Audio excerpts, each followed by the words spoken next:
Xbox On.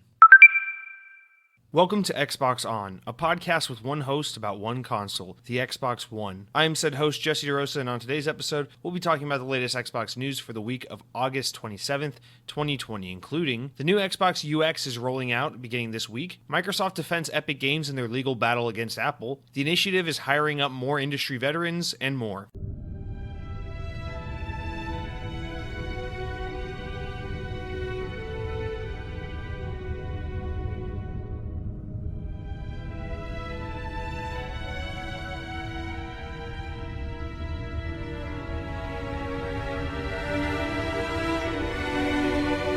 Recording this podcast is so weird because there's always this weird thing when Wednesday night comes around where it's like the one point of the week where Xbox is like the last thing on my mind. You know, like throughout the week I'll play Xbox or a news story will break and I'll be like, oh, I'll be sure to talk about that on the show, or I'll just have a thought about something, or just, you know, I'll be in the mood for something Xbox related, whether I'm thinking about something, being excited about something, consuming news on, or playing a game or something like that pertaining to Xbox. But like clockwork, Wednesday rolls around, the day that I have to work all day and then come home and record the podcast, edit the podcast, get it ready for Thursday morning. And like clockwork, every Wednesday, I'm just in like the least Xbox related mood possible. Like, I don't know. I spent a decent amount of time this past week just, you know, between work and theme parks, just being so detached from video games that I'm having one of those weeks where I'm like, okay, I'm not in the right headspace, but you know what? Hitting the record button and starting the conversation always kind of gets me back in the mood. Plus, all your thoughtful comments are also a nice thing that helps welcome me and warm me back up to the Xbox state of mind. So that's why we do the show. It's a nice way to keep this thing we love kind of in the forefront of our brains every day, every week. Because I guess keeping something as trivial as video games at the very front of your mind is more important than the many other pressing matters that are facing the world today. But anyway, with that said, welcome to this week's podcast. I'm glad you could be here. I'm glad you're listening. If you are listening, if you're not listening, then you don't know that I'm not glad that you're not listening, because you're not listening. So, little reminder, just last week when the podcast went up, Battletoads came out. So Battletoads is now available. It's on Game Pass. You can buy it if you hate your wallet and don't want to just download it from Game Pass. But yeah, it's out. And I gotta be honest, I actually dig it quite a bit. I think it's a pretty cool game. Now, granted, I only played the first couple missions. I've only played like maybe the first four levels of the game. Yeah, I enjoyed it quite a bit. I appreciate that there are different difficulty modes you can put the game to, because if this new Battletoads game was as difficult as the original Battletoads was on NES, or if it was as difficult as, like, say, Cuphead, then I would just immediately just be like, oh, well, fuck this game, it's just not for me. But Battletoads, they had the respect at DeRosa Studios and at Rare to say, hey, we're going to give the player the choice to play this game on bitch mode, so that, you know, if they're a 25-year-old deadbeat with a day job and they don't have the patience to play Battletoads until they become a master at it, then we'll give them an opportunity to see what the game has to offer without having to become an expert. So that's how I'm enjoying it. I'm actually playing on the medium difficulty, and I'm actually finding it to be a little bit challenging, but you have that kind of endless respawn, so it's not too grueling. But yeah, it's really fun. I think the gameplay is interesting. I think the art style is really charming and fun, and I think the game's really funny. There's some like actual, like, genuinely laugh out loud moments, especially earlier in the game. For what I've experienced is only the early part of the game, but just some specific cutscenes early in the game where there's just some really laugh out loud moments. So I really appreciate the game. I like how self-aware it is. More important than that, I like how aware the game is that no one ever thought about Battletoads or was asking for a sequel to Battletoads, yet we got it anyway. And I love how, like, you know, they keep that in mind with the joke telling in this game, and it's fun. It's a fun beat 'em up brawler. The pod racing levels, or whatever you call them, are a nice change of pace, and I don't know. I enjoy that the game has like actual cutscenes and storytelling to it as well. So definitely check that out if you are like me and you just feel some weird obligation to play every first party game. But Battletoads is now out. It's getting fairly decent reviews. I don't know what you'd really expect from a game like this, but I'm pretty pleased with everyone's reaction to the game, or rather pleased to see that people are enjoying it. And with that, speaking of Battletoads, we get a comment here from Mr. OG Man who says, "What's up, Jesse? Another good episode. Just wanted to hear your thoughts on the new Battletoads if you've gotten a chance to play it on Game Pass. I finished my playthrough last night with my 6-year-old, and I gotta say I really enjoyed it. It took us about 3 hours, but it held his usual short attention span throughout the entire game. I also really enjoyed the story and voice acting. The overall mechanics, though, not too deep, were very well done. I'm not usually into this genre, but I must say that it was a surprise to me how much I enjoyed it. Keep up the good work." OG Man, appreciate you commenting in. I already kind of told you my thoughts, so that's already been answered. But yeah, I actually agree with you. It's the mechanics aren't like, too mind blowing. It's pretty general stuff as far as like these beat 'em up brawlers go, but I'm kind of with you there. It's like, this is usually not my type of genre either, and I also relate to your son here, who seems to have a short attention span, because that's normally how it is, especially with games like this for me, where I can't play more than, like I downloaded Bad Dudes on my Nintendo Switch a few months ago, and I was like, hell yeah, Bad Dudes. This is one of those like so authentically classic NES, like stupid beat 'em up like Hollywood games, and I was excited to play it. And then after like a couple of maybe 45 minutes of playing the game, I was like, okay, that's enough playing Bad Dudes for like maybe another 20 years. But this game, not so much. And I think it really is about that funny writing and the cutscenes and the charm and the breaking up of the varied gameplay, which is what keeps the game going throughout its 3-hour playtime or whatever it was that took you to beat the game. So I appreciate that game. I think it does. I think Battletoads does a good job of making this genre more approachable to people who either have never played a game like this before, or who just generally aren't into these kind of like arcade beat 'em ups. So yeah, one last time, check out Battletoads. Don't be a toad. Before we get into our main segment of questions and comments and everything for this week, my brother did want me to make sure, he reached out to me earlier today. He wanted to make sure that I didn't have any plans to cover on the show the many rumors that have been going around surrounding Halo Infinite, that the game's potentially being delayed to 2022, and that the Xbox One version of the game is being canceled just because the game, it's not performing well on the Xbox One, all that. And he said, he was saying, oh, obviously it's bullshit and all this stuff, and like don't give airtime and attention to this bullshit story and all these stupid rumors. And 343 came out the other day and even confirmed that all that was like fake rumors and bullshit and stuff, and that none of that was real or anything that was seriously being considered over at 343 or Xbox. So I just want to say, I mean, of course I fucking know that. Of course I know all those rumors were bullshit. We're not going to cover that. We all know Halo cannot get delayed till 2022 because secretly, and this is the inside scoop, everyone, so lean in close, I have it on good authority that the game is actually being delayed until 2023. That's right. This game isn't even going to come to the Xbox One. It's not going to come to the One X. And you think it's coming to the Series X? Fuck it. No, it's not even coming to the Series X. In fact, Microsoft has plans to delay the Series S until 2022, and then in 2022 that will replace the Series X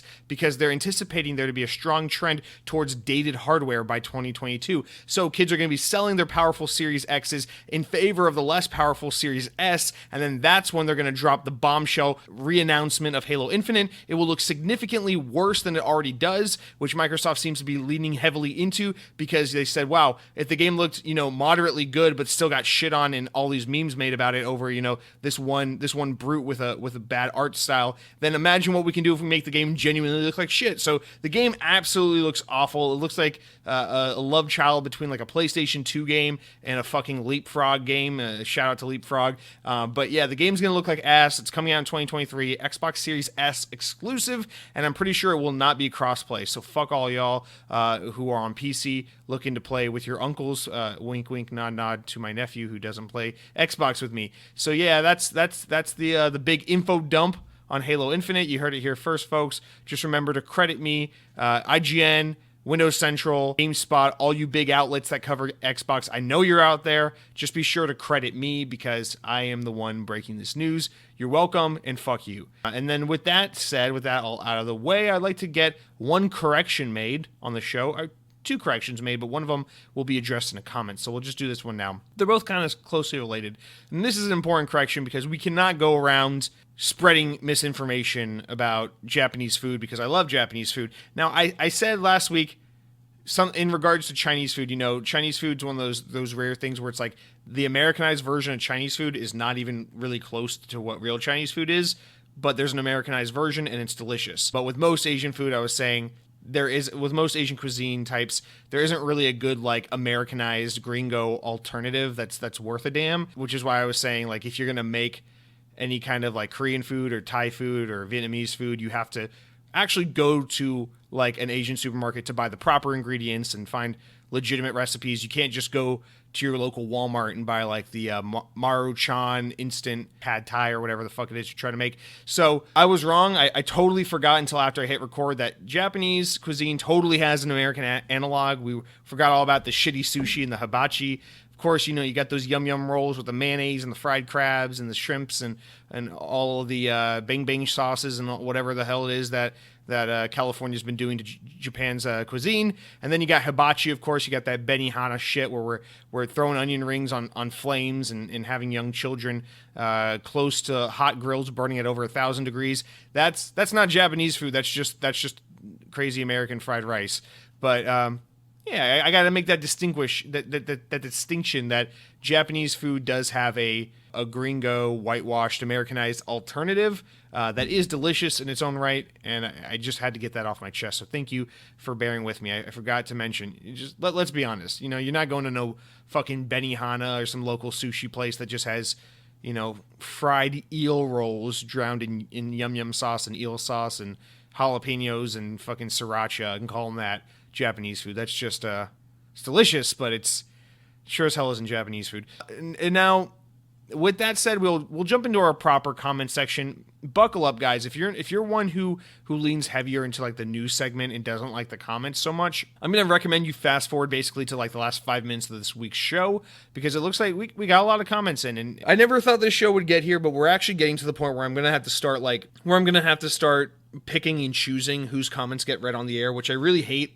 I kind of hoped that this would never be the case, because I feel like a total dick having to arbitrarily sift through these comments and be like, okay, well, so-and-so comments a lot, so we'll leave them out this week, or, oh, this person hasn't commented ever or not in a long time, so we'll put them on, or this question is, in my opinion, better than this question, so we'll use this one. So I hate the idea of having to do this, but the comment section can only go on for so long. If Sarugi were here now, he's been MIA for a few weeks, but if Sarugi were still alive and listening to the show, he might have something to say about this, as he is the moderator of the comment section, but since he is presumably dead, I will have to make the best. So if you don't hear your comment read on the air this week, I'm sorry. I had to cut some, but it's still going to be like the longest comment section ever in the history of the show. Try to not stall or stay on any one comment for too long. With that said, Eric Matheson is our first commenter of the week. New commenter says, I listen to your podcast on my drive home from work for a couple months now. Just thought you'd like to know that you were talking about the Yakuza series, and it made me decide to try out Yakuza Kiwami 2 on Game Pass,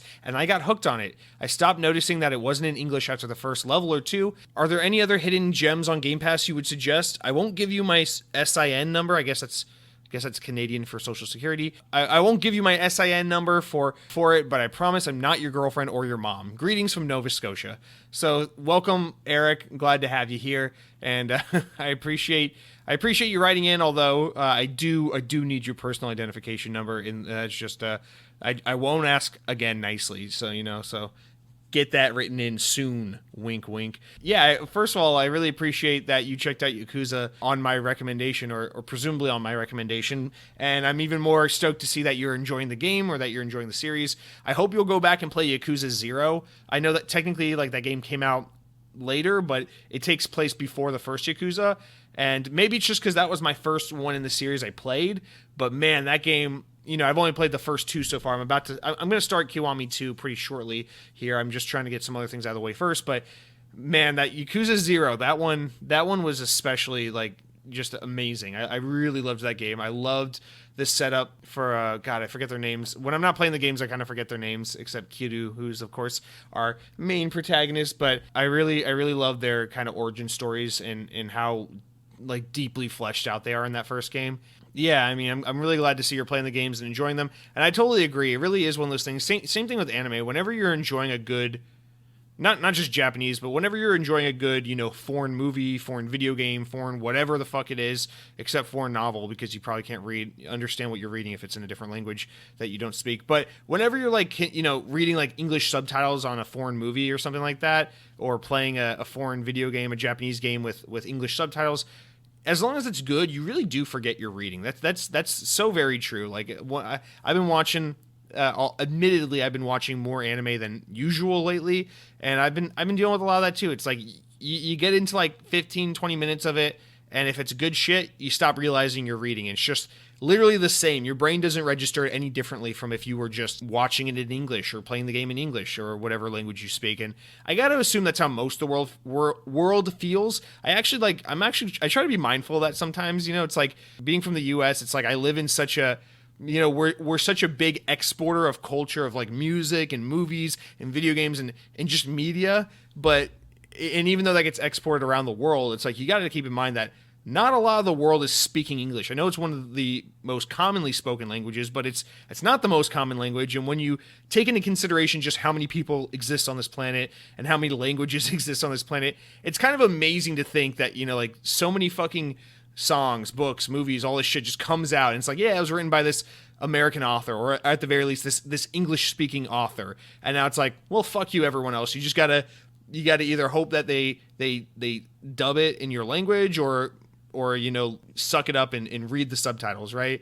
So I try to be mindful of that like the default, if you're an English speaker, the default is that you're pretty much always going to be able to access something in English. But that's, imagine like if you speak Arabic, and that's like the one and only language it's like, well, fuck you.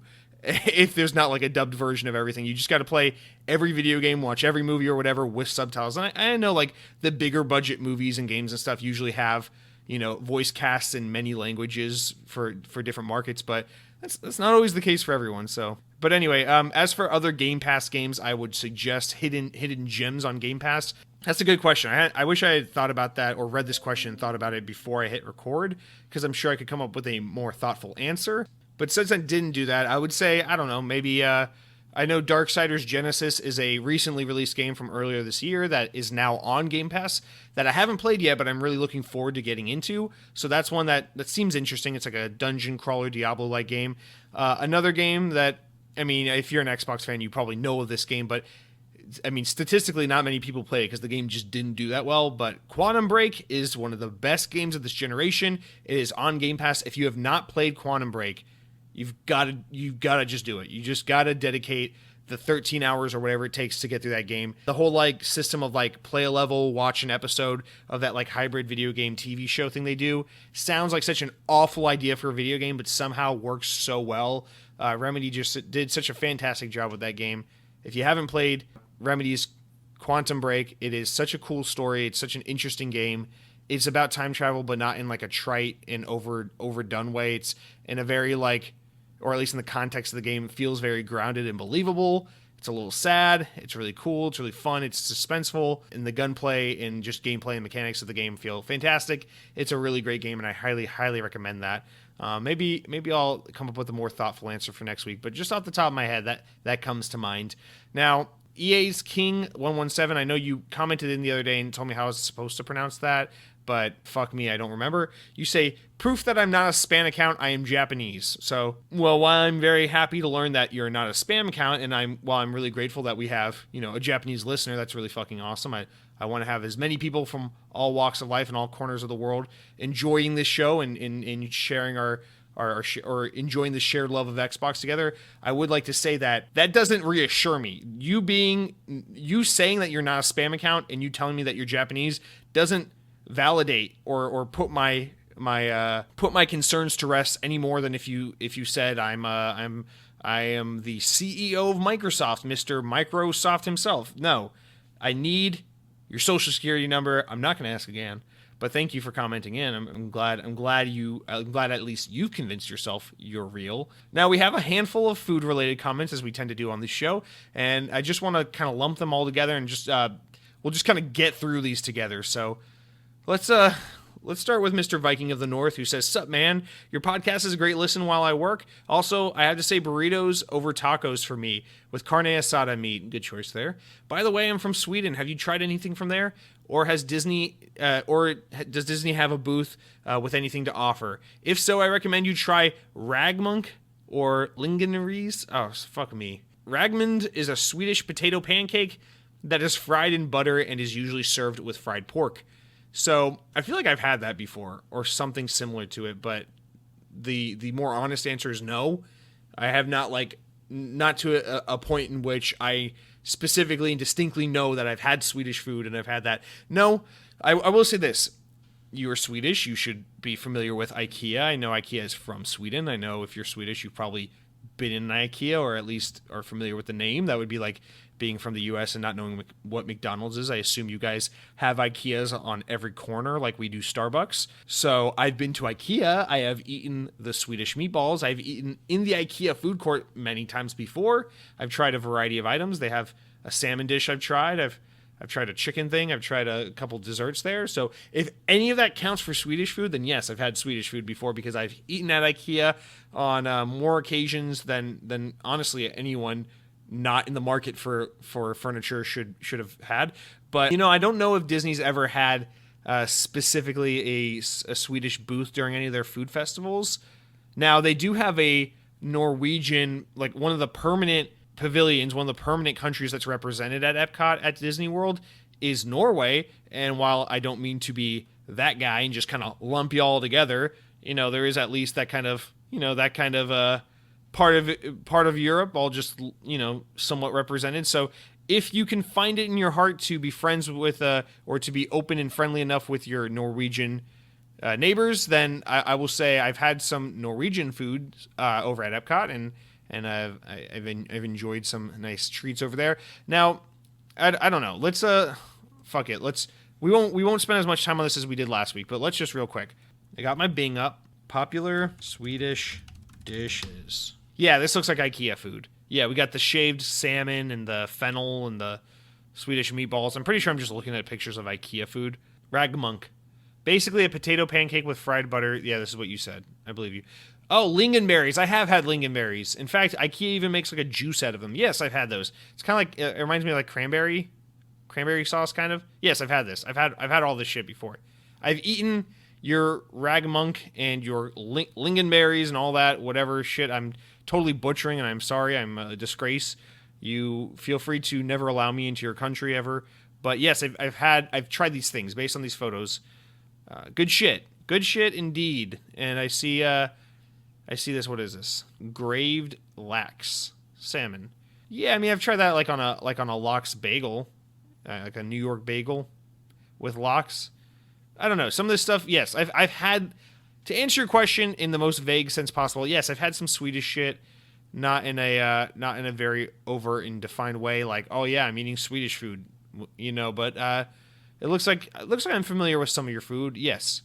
Now, what I like for this is a thing I have, is like, kids here in America, especially younger generations, they like to think it's so cool to be like, oh, I'm a foodie, I'm an adventurous eater, I'll eat anything, but really, like, when you think about it, it's like in the U.S., or anywhere in the world, your options really are kind of limited. It's like, yeah, you talk about like, if you live in the U.S., you talk about like Mexican food or Chinese takeout or Japanese food or like, I live here in Central Florida where there's a lot of like Puerto Rican food and Cuban food and things like that. And that's great. And there is a lot of diversity in culinary in this country in general and in most of the world these days. We live in a very globalized world. But that's a great point. It's like, sure, I can go out of my house and find an Italian restaurant if I really want to have Italian food. But there are some countries where it's like they kind of got their cuisine on lockdown, right? Like I don't know of any like well-known local Swedish restaurants, like mom and pop Swedish spots in Florida here, and I don't know of any like like Carrabba's or like Olive Garden isn't like authentically Italian, but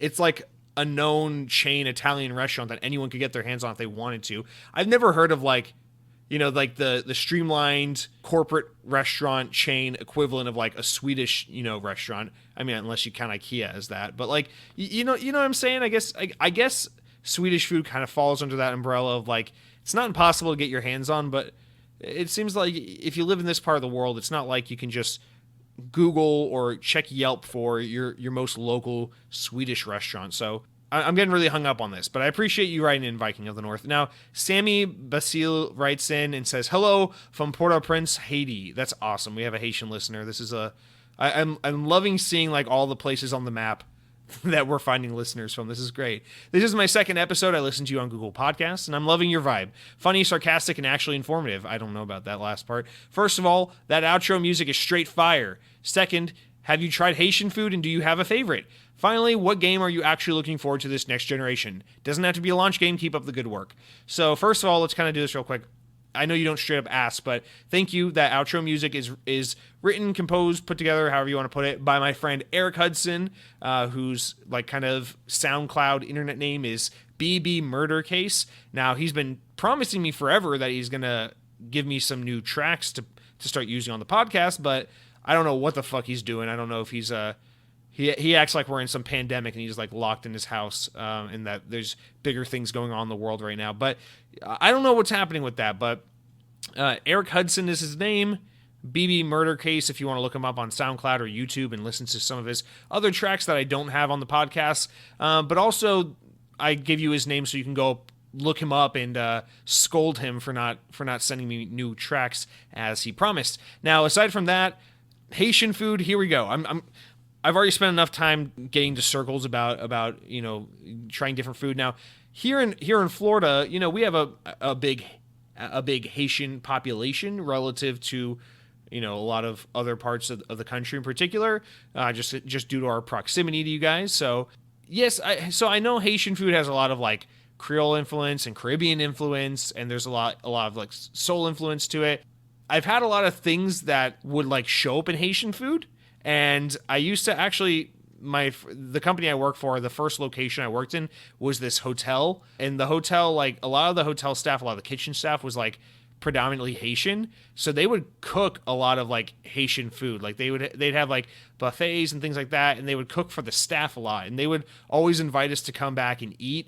And so I used to eat like without like anyone there to explain like, hey, this is what this is. But they'd like make a lot of like Haitian food and be like, hey, just come back here and eat. We have food. You're welcome to it. So that was awesome. And I'm not particularly like familiar with what I was, what the names of dishes were, but lots of things with like beans and different meats and things like that, and very good stuff. Lots of rice. So in that sense, yes. And then I love Caribbean food a lot, and I love Creole food a lot. So just by proximity of eating a lot of that kind of stuff, I guess to some extent I'm familiar with some Haitian flavors, but similar to what we were saying about Sweden. I wish there was more of like what's that popular Haitian chain restaurant that everyone goes to? It's like, I don't have that. They don't have something like that readily accessible for us gringos who want to venture out outside of the realm of, cheeseburgers and pizza.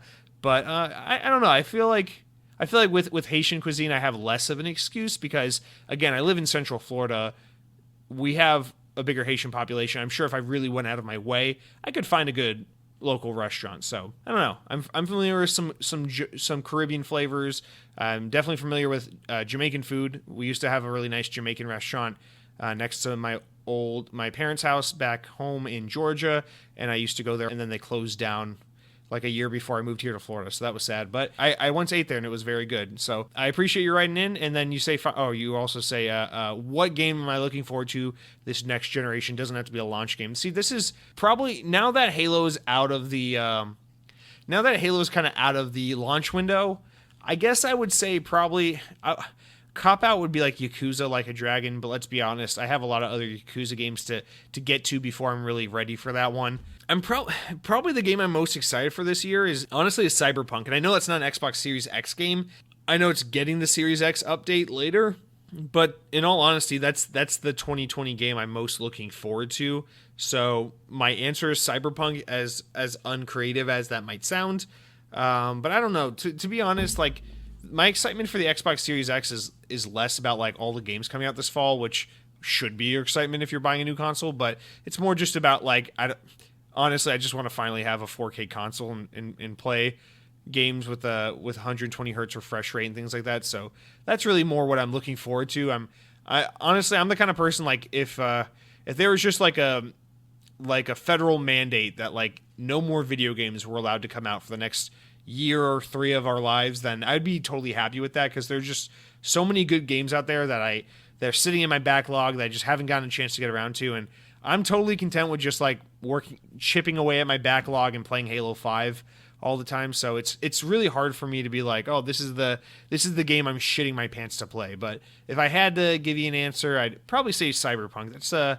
I'm really looking forward to Cyberpunk. I think that game looks really good, which is weird because that's not normally my type of genre. I'm not usually a big like Obsidian or Bethesda open world fan, or at least I'm not the kind of person who's like eagerly awaiting those games. So Cyberpunk is definitely the answer, though. And then Chunky Brother, we'll have to move a little faster. Chunky Brother comes in and says, yes, people in Australia do eat kangaroo, lol. While I don't personally eat it, a lot of people enjoy hunting them and eating them.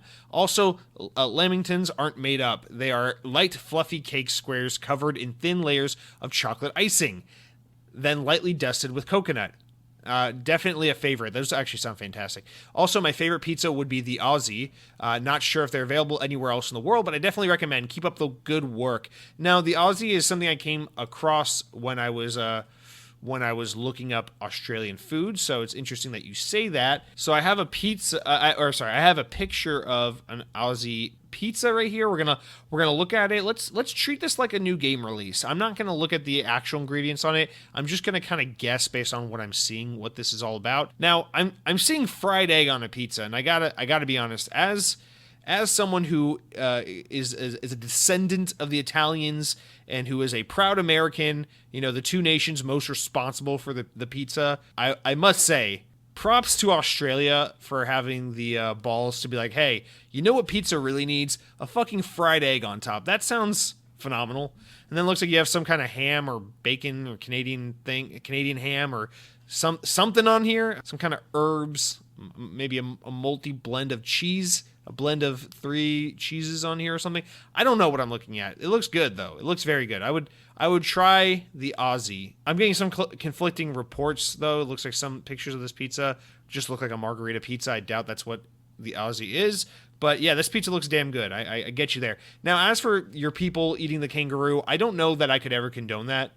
And so when I think about things like how, unfortunately our friends over in Australia have to pay more for video games, and things are just more expensive over there, and I know video games are often subject to some more strict censoring and things like that in Australia. Normally those things make me a little sad because I want for games to be more accessible for all of us, all of us gamers, and those kinds of things. They hurt my heart a little bit. But then I hear things like, yeah, we eat kangaroo in this country. Now, I know you say you don't, but you realize you're a bystander in this, right? If you live in a country where you're surrounded by people who hunt and eat kangaroo, okay? You're part of the problem, Chunky Brother, and I think you need to, I don't know if maybe this needs to be a grassroots effort or something, but you need to be part of the revolution and to help stop your people from the senseless murder of these marsupials and do the right thing. Stop killing these, I just don't even know what to say. I'm awestruck that I've made it through 25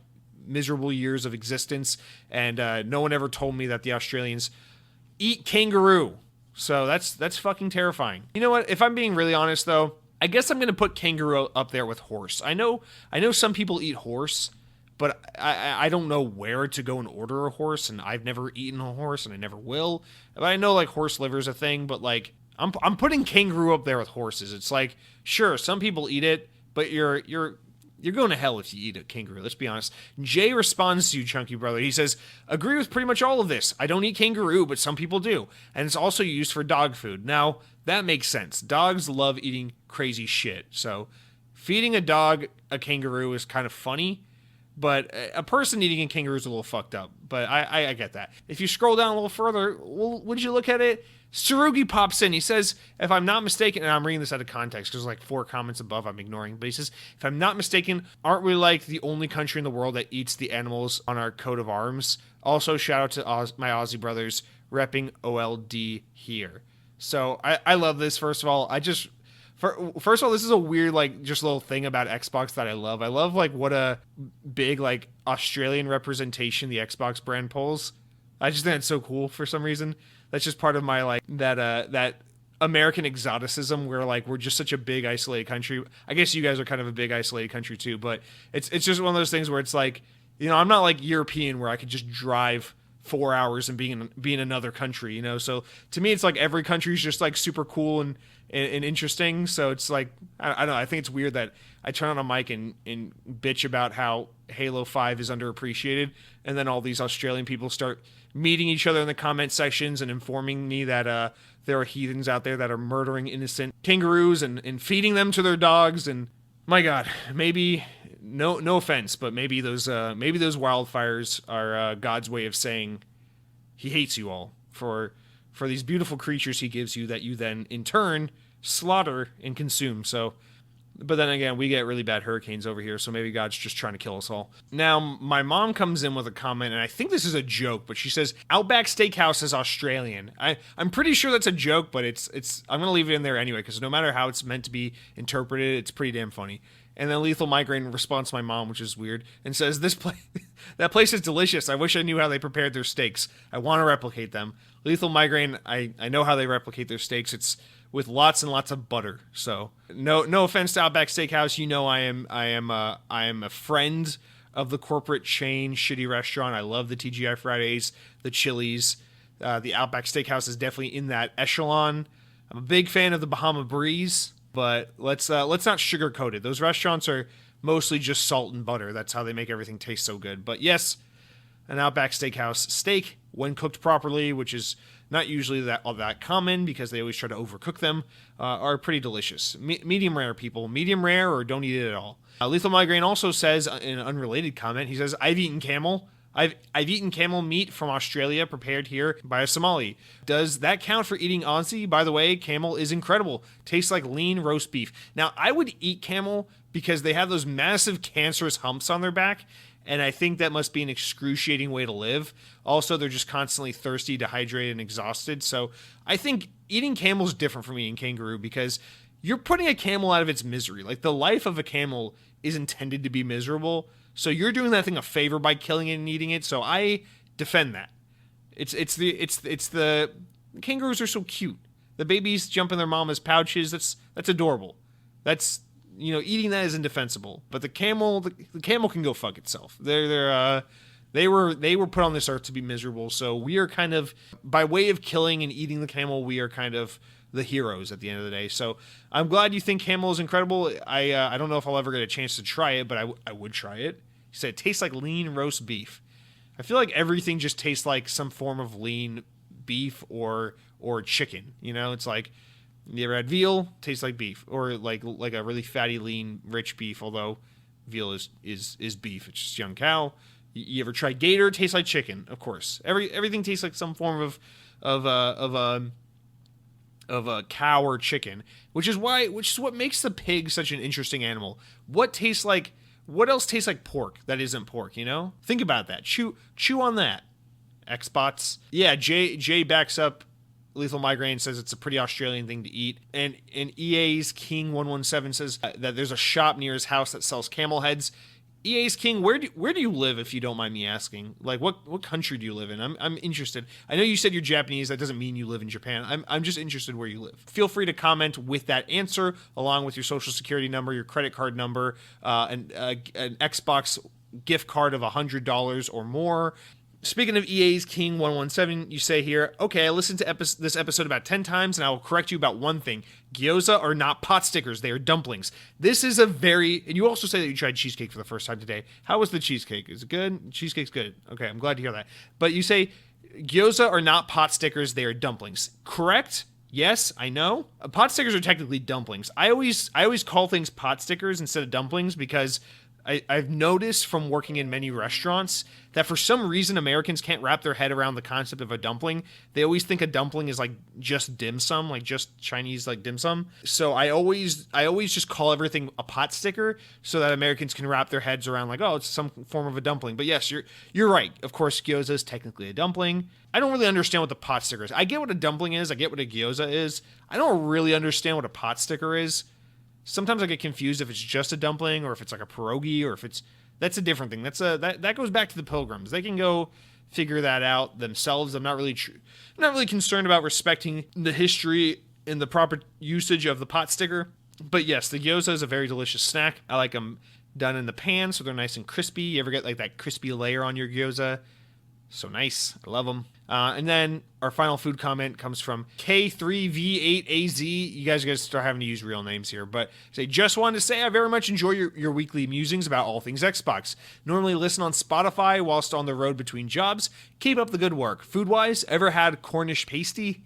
Guys, you're really pushing me here.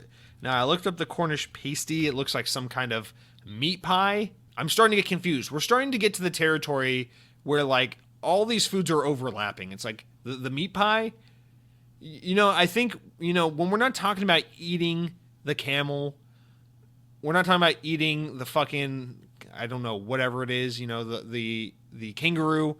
We're starting to get to this point where it's like, do you realize that all cuisine is kind of the same shit? It's like the same mess of core ingredients just used differently. So yeah, I mean, if I'm going to answer your question in the most sincere fashion, no, I haven't had a Cornish pasty. Would I try one? Certainly. It looks like a meat pie. I'm sure it's some form of a meat pie. But here's the thing. It's like, have I had all the ingredients that make up a meat pie or a Cornish pasty? Yeah, I have. Have I had carbs before? I've had bread or pie filling or beef or vegetables. Yeah, I've had all these things. So in a way, unless you're asking about, like, have you eaten camel before? In a way, I've kind of tried all of these foods, right? I've had carrots and bread and beef and chicken and corn and rice. So yeah, I guess I'd tried it. I guess I'm just the most adventurous eater ever. And now that's going to do it for the food-related questions. Let's jump into some Xbox-related comments and questions. Count Scottula comments and says, just heard your podcast for the first time. Been looking for something like this. Really enjoying it. I think Halo Infinite being delayed. Now we're going to get into the Halo delay comments. I think Halo Infinite being delayed might help the Series X sales, honestly. Through the holiday, I think all the consoles will be sold out no matter what due to demand. Parents will be just gobbling up whatever they can get their hands on. This makes the perfect time to introduce Halo Infinite. It gives everyone who missed out on the holiday rush the perfect reason to get a new console. Halo will not be competing with Call of Duty or Cyberpunk. It will be the game to play. Everyone says it won't be ready by then. I truly do not believe that Infinite is in such a bad shape or is in as bad a shape that everyone thinks. A March/April release is 7 to 8 months away from now. That demo was likely from June. That's a significant amount of dev time till spring. From 343's latest post on the quote rumors leaks, it sounds like multiplayer would have been ready to go. I imagine the campaign is already fully playable, just not polished. That is a substantial amount of time for polish and pop-in problems, in my opinion. I won't be shocked if it gets delayed to holiday 2021, especially since fans and YouTubers seem to be endorsing that. I don't think that's the best strategy. Sorry for the long post. Promise I don't talk this much in real life. I know I asked for you guys to kind of try and keep them a little shorter, but this is your first comment.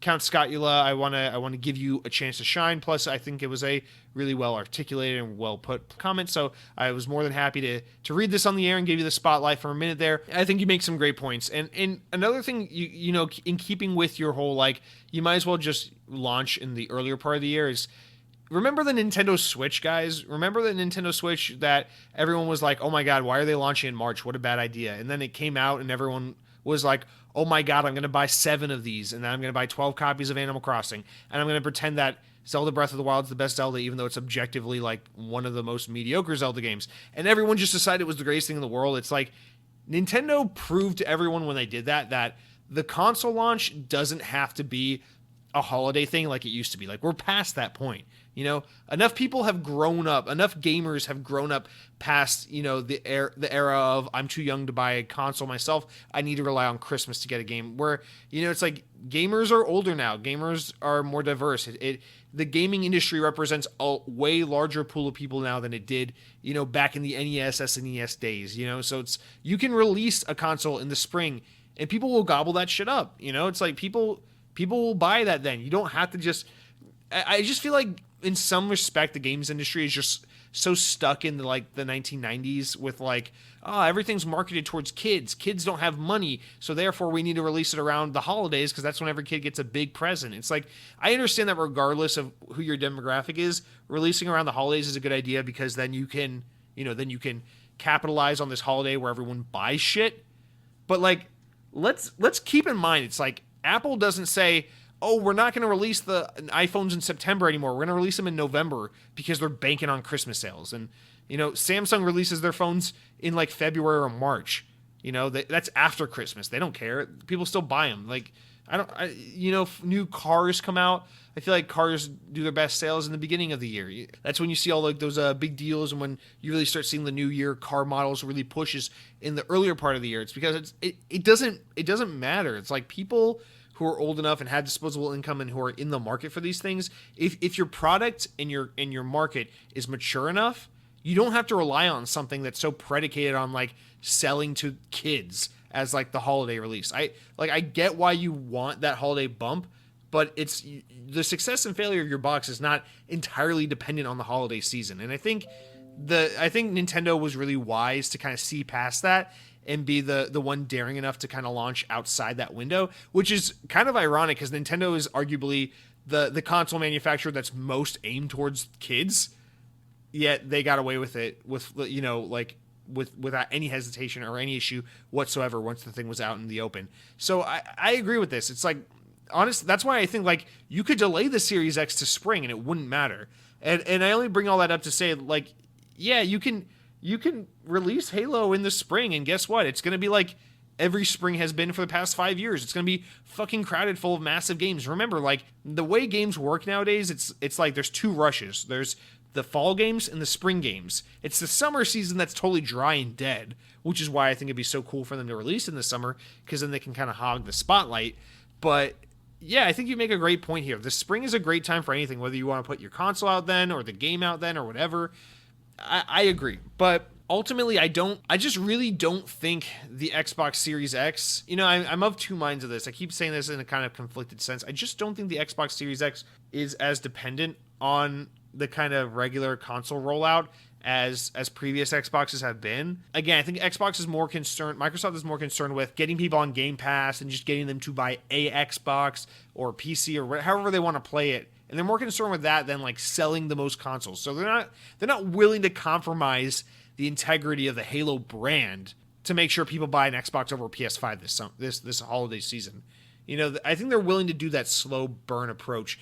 And the reality of it is, I'm really just not convinced that Halo Infinite would be enough to make people just flock over to Xbox from PlayStation, because it just seems like one of those things where like the gaming community already has their mind made up. They're already on Team PlayStation 5. The only way the mainstream game community is not gonna just instantly or just defaultly skew PlayStation is if PS5 just catastrophically bombs, like if they just somehow fuck it up. Like the PS5 is bricking and all the games look like fucking like Superman 64 or some shit like that. That's the only way the PS5 is just not going to win. And I think Microsoft knows that. So they're just sitting back and they're saying, hey, let's let our games marinate. Let's let them cook. Let's just do this right. It's important to get your console out in the market in time of the competition so that it's there. The option is there. You don't lose people.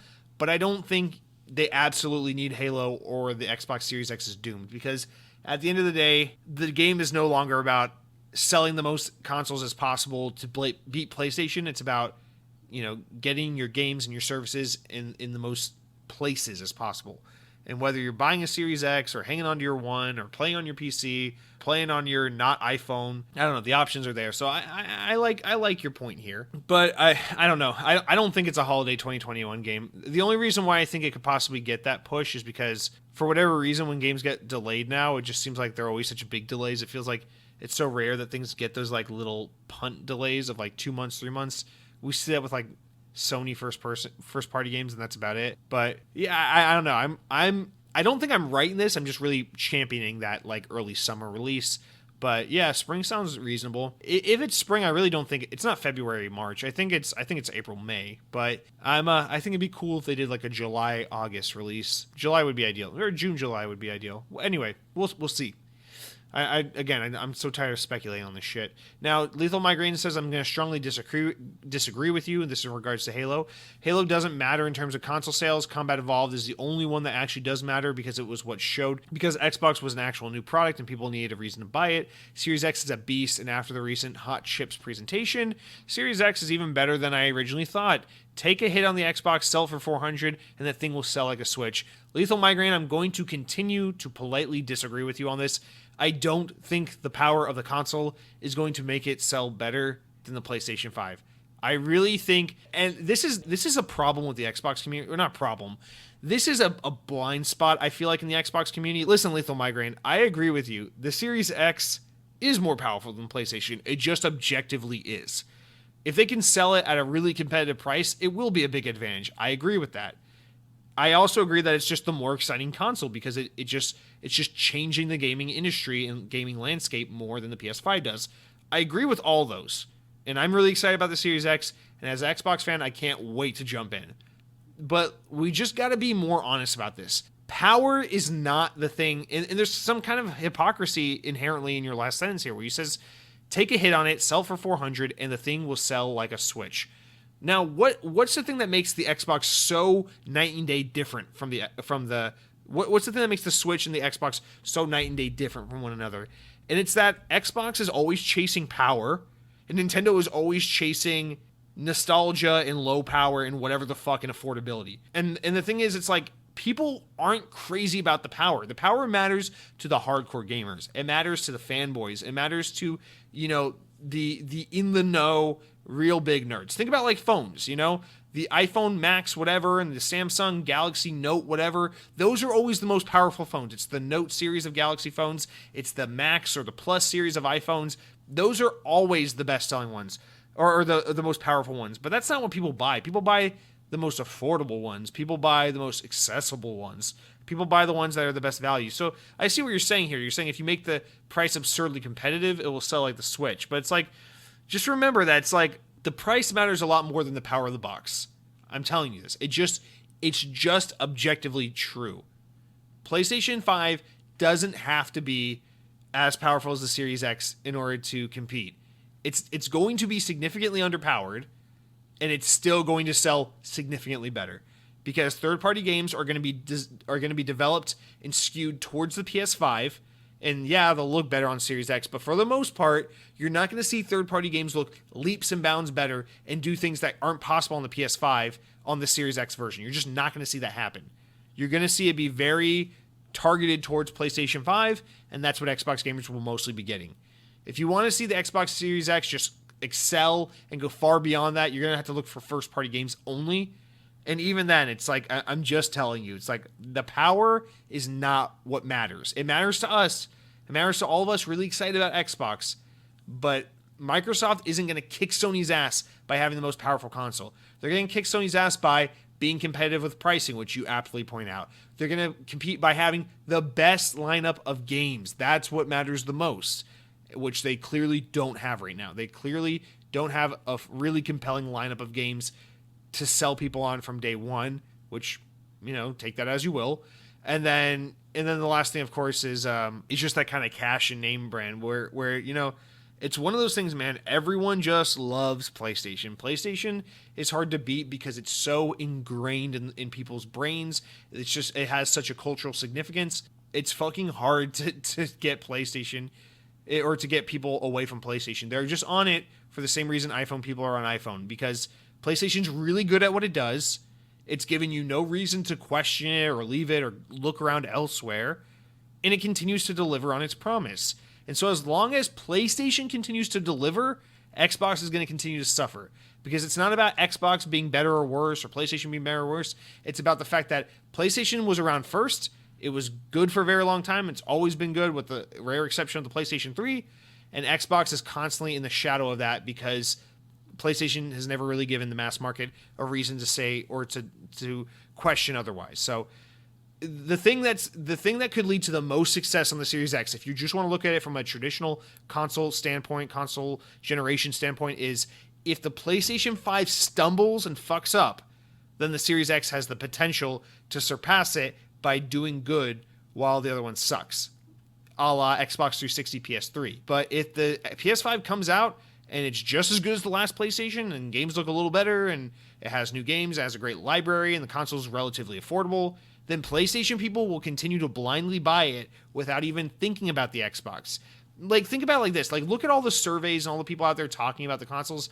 It's like everyone is so much more excited about PlayStation, and all we know is that, well, we don't know release date, we don't know price point, but all we know is that Xbox Series X is significantly more powerful, and Sony's been more tight-lipped. And even through all of that, People still prefer the PlayStation. I'm telling you, the only way Xbox can beat PlayStation, it has to do with Sony fucking up. If Sony overprices it, so I guess your point's valid then, Lethal Migraine. Yes, if Microsoft takes a hit on it, sells the box for $400, which isn't going to happen, but if they did, and then Sony's like, we're charging $550, $600 for the PS5, then yeah, I guess the Xbox could potentially take over and win.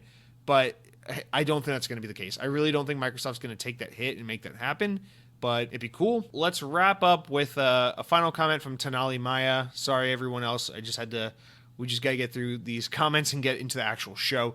So Tanali says, my opening salvo is that I am pleased to see an uptick in comments on this channel. Mr. DeRosa works hard to bring us interesting content, so it's good to see his efforts yield such positive results. I, for one, cannot wait to see these consoles launch already, if only to silence the chatter of the ongoing console war. Amen. I wonder, Jesse, if you would humor me by musing on why people want others to like what they like. Why do we stake our claim to a product, a team, a candidate, and naturally attempt to convince others about its value? Is it communal behavior that goes back to our tribal ancestry? Why does it matter so much to us? In full transparency, I will publicly confess that I have fallen victim to this mentality as well. What are your thoughts, Jesse? Well, I love this question because, one, you're really honest there at the end. You say, I have fallen victim to this mentality as well. I think we all have. That's what I was going to start with as well, is that I am absolutely guilty of falling victim to this mentality before, and I will do it again in the future, just knowing me, and I think we all do it. So I don't begrudge anyone for having a favorite side or favorite team, but obviously we all have to catch ourselves. It's our own duty to catch ourselves in our tracks when we find ourselves being a little too fanboy or pushy with our own personal views or opinions. And before we dive any further into that, thank you so much for the supporting comments about the channel growing. Now, you say there's a lot of comments, there's an uptick in comments, but I'm not seeing a big uptake in subscribers and new listeners. So guys, remember to share this podcast with your friends. This isn't about me just wanting to cater to you guys and give you guys the best show possible. This really isn't. At the end of the day, I don't do this for altruistic reasons. I want to quit my day job. I want to monetize the show. Guys, help me spread the word of the show so I can make you listen to Dollar Shave Club ads. Thank you so much. Now, back to Tanali's point. You say, that I agree with you about the console war thing is like the number one thing. I always forget that the console wars are still a relevant part of a conversation until a new console comes out. I haven't seen this much like quote unquote console war behavior going on since back in the 2003 era of PlayStation people calling it Xbox fans Xbots, which is still one of my favorite insults of all time. I love that insult. And just kind of the whole like Xbox One sucks, it's overpriced, the messaging is wrong, Xbox Connect is stupid, PlayStation's better, it's cheaper. Like that was a massive console war like resurgence that I totally forgot about until that point. And then I forgot about it all over again until we got to this point again, where we're seeing this happen a lot, where people are just really passionately on one side or the other. And it is annoying, but like with all things, it's a question of balance. I have no problem. Listen, I appreciate Lethal Migraine coming out here and kind of always being in defense of the Xbox because it is fun. I love Microsoft. I love Xbox. It is fun to be out here and be like, hey, well, let's defend all the great things about Xbox, because if you're an Xbox fan, you're used to being really enthusiastic about a brand that is really awesome, has a great product, has great services, really listens to and caters to and satisfies its fan base, and then gets almost no respect from the rest of the party, right? No one else in the games industry seems to really admire and appreciate and see how great of a brand Xbox has become towards its fan base in recent years, the way that Xbox fans have. And I get how that's frustrating, where like you're an Xbox fan, you're really passionate about this thing, and you want to share that enthusiasm and that passion with others, right? You want to you meet your coworker who you didn't think he was a gamer person, but then you find out that he owns a PlayStation, he plays video games. You're like, oh shit, maybe this is a potential bonding opportunity. But then they're kind of blindly one of those, I don't know much about gaming. I just have my PlayStation for Grand Theft Auto and Fortnite, but fuck Xbox, it's stupid, the controller's dumb, and they start rambling off with all those stupid talking points that don't actually mean anything. And it becomes a thing of I don't know, from the most sincere and well-intended point of a person's heart. I think there's a bit of not so much I have to turn you to my side because you're an idiot and I'm right and you're wrong. I think a lot of times what goes misrepresented is the reason why people get so passionate about being like, no, this is why my thing's better, or this is why I want you to know about my thing, is because they want you to see the excitement and the enthusiasm they have for something so that you can have that shared thing. It's a well-intended thing that comes off in the worst way possible because everyone's so heated and emotionally illicit about that thing. So I don't know. I think, like, at least for myself, there are moments where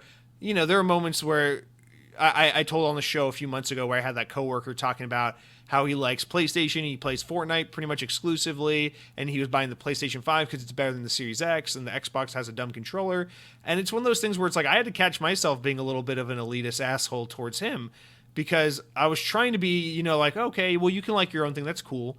But another part of me is like, dude, you clearly don't know what you're talking about. And it's like, who am I? It's like, yeah, sure, I have an Xbox podcast. That doesn't make me a fucking authority, I don't know any more about this brand than any of you listening or anyone out there who plays Xbox and doesn't have a podcast or work for the media or anything like that. It's like, I just know that I love Xbox enough to do a podcast about it and to follow the news and to try engage and start a discourse about this shit because I love it. But that doesn't make me an authority on it. And you have to like, I don't know. I think it's a equal parts thing where you have to approach every conversation that turns, whether it is political or sports related or gaming related, and understand that it's like everyone kind of comes to a conversation with this kind of arrogant mindset that I'm a bigger authority on this subject matter than the person I'm talking to. And I think politics and religion are by far the clearest examples of where this goes wrong, where everyone just thinks like, well, because I know how passionate I am about this and how emotionally involved I am in this subject matter, clearly I know more about this and I have this subject matter's correct answers and best interests in mind when I speak. So this person has to listen to me. And if everyone comes to the conversation from that point of view, it just results in a lot of butting heads. And I think that's what console wars is. And I know the most common response you see to these kinds of questions about, like, why do console wars still exist is usually something to the effect of, well, people want to validate their side and validate their purchase. It's like, yes, I'm sure that is one of many, many answers, and that's maybe one side of a very complex situation. But I don't think that's like a blanket solution or explanation for why people are the way they are. I know I personally don't feel a need to validate why I'm on an Xbox, a platform that's significantly less popular than PC or PlayStation, when I tell people, yeah, I predominantly game on Xbox. I have PlayStation, I have Switch. I don't really use them a whole lot. I like to play on Xbox. It's my preferred playing or platform. I don't feel this sense to be like, no, guys, listen. The reason why I spent $500 on an Xbox when I could have spent $400 on PlayStation 4 is because I'm a fucking idiot who has no respect for my money and my hard work. It's like, no, it's not that. It really is like, I'm really enthusiastic about this platform. I really love it. And I think there's a lot of misinformation. And I think a lot of people come at this from a very mob mentality sort of thing. And they don't, and they don't really give the other side or my perspective or the other thing the time of day it deserves. And I think that's something that's definitely exacerbated as a result of the age of the internet. You think about like the Sega Genesis versus Super Nintendo days, and it was like, well, people felt so emotionally attached and heated towards their side of that argument because, they're going to school, talking to their friends, reading magazines and all this shit, which made them very, feel very communal and attached and a part of something when it came to their side of the gaming spectrum. But then you go into like the Xbox One, PS4 generation, you go into the future where we have Twitter and the internet and Reddit and all this bullshit. And now it's like the same thing as like those lunchroom conversations in middle school, but amplified to the entire fucking world and made in like a way more toxic and easily accessible kind of way, where it's like, I love Xbox, so I follow subreddits about Halo and Xbox related things. I follow people on Twitter who talk about Microsoft and Xbox related things. And I follow YouTubers who talk about Halo and Xbox and all this shit. And so my universe is like Halo and Xbox and all this shit I like. And so when I see people shit talking Xbox, I'm like, see, clearly you just don't get what makes Xbox so special. So it's important to understand that it's like, yeah, a lot of people, the vast majority of people are probably not going to give the thing that they don't have an innate respect for and interest in the time of day to really understand its ins and outs. It's why I think most Republicans don't appreciate Democrats, why most Democrats don't appreciate Republicans, because most people just don't have the capacity to say, well, here's the thing I don't like. Allow me to educate myself extensively on these points of view, this other thing, this alternate thing that I'm not involved in, because I need to understand why I don't like this thing. That's something where the onus is on every individual, but I don't think a lot of people have the self-discipline or the self-awareness or the inclination to be like, hey, I'm going to go out of my way to understand this thing I don't like or I don't know enough about or I'm kind of opposed to.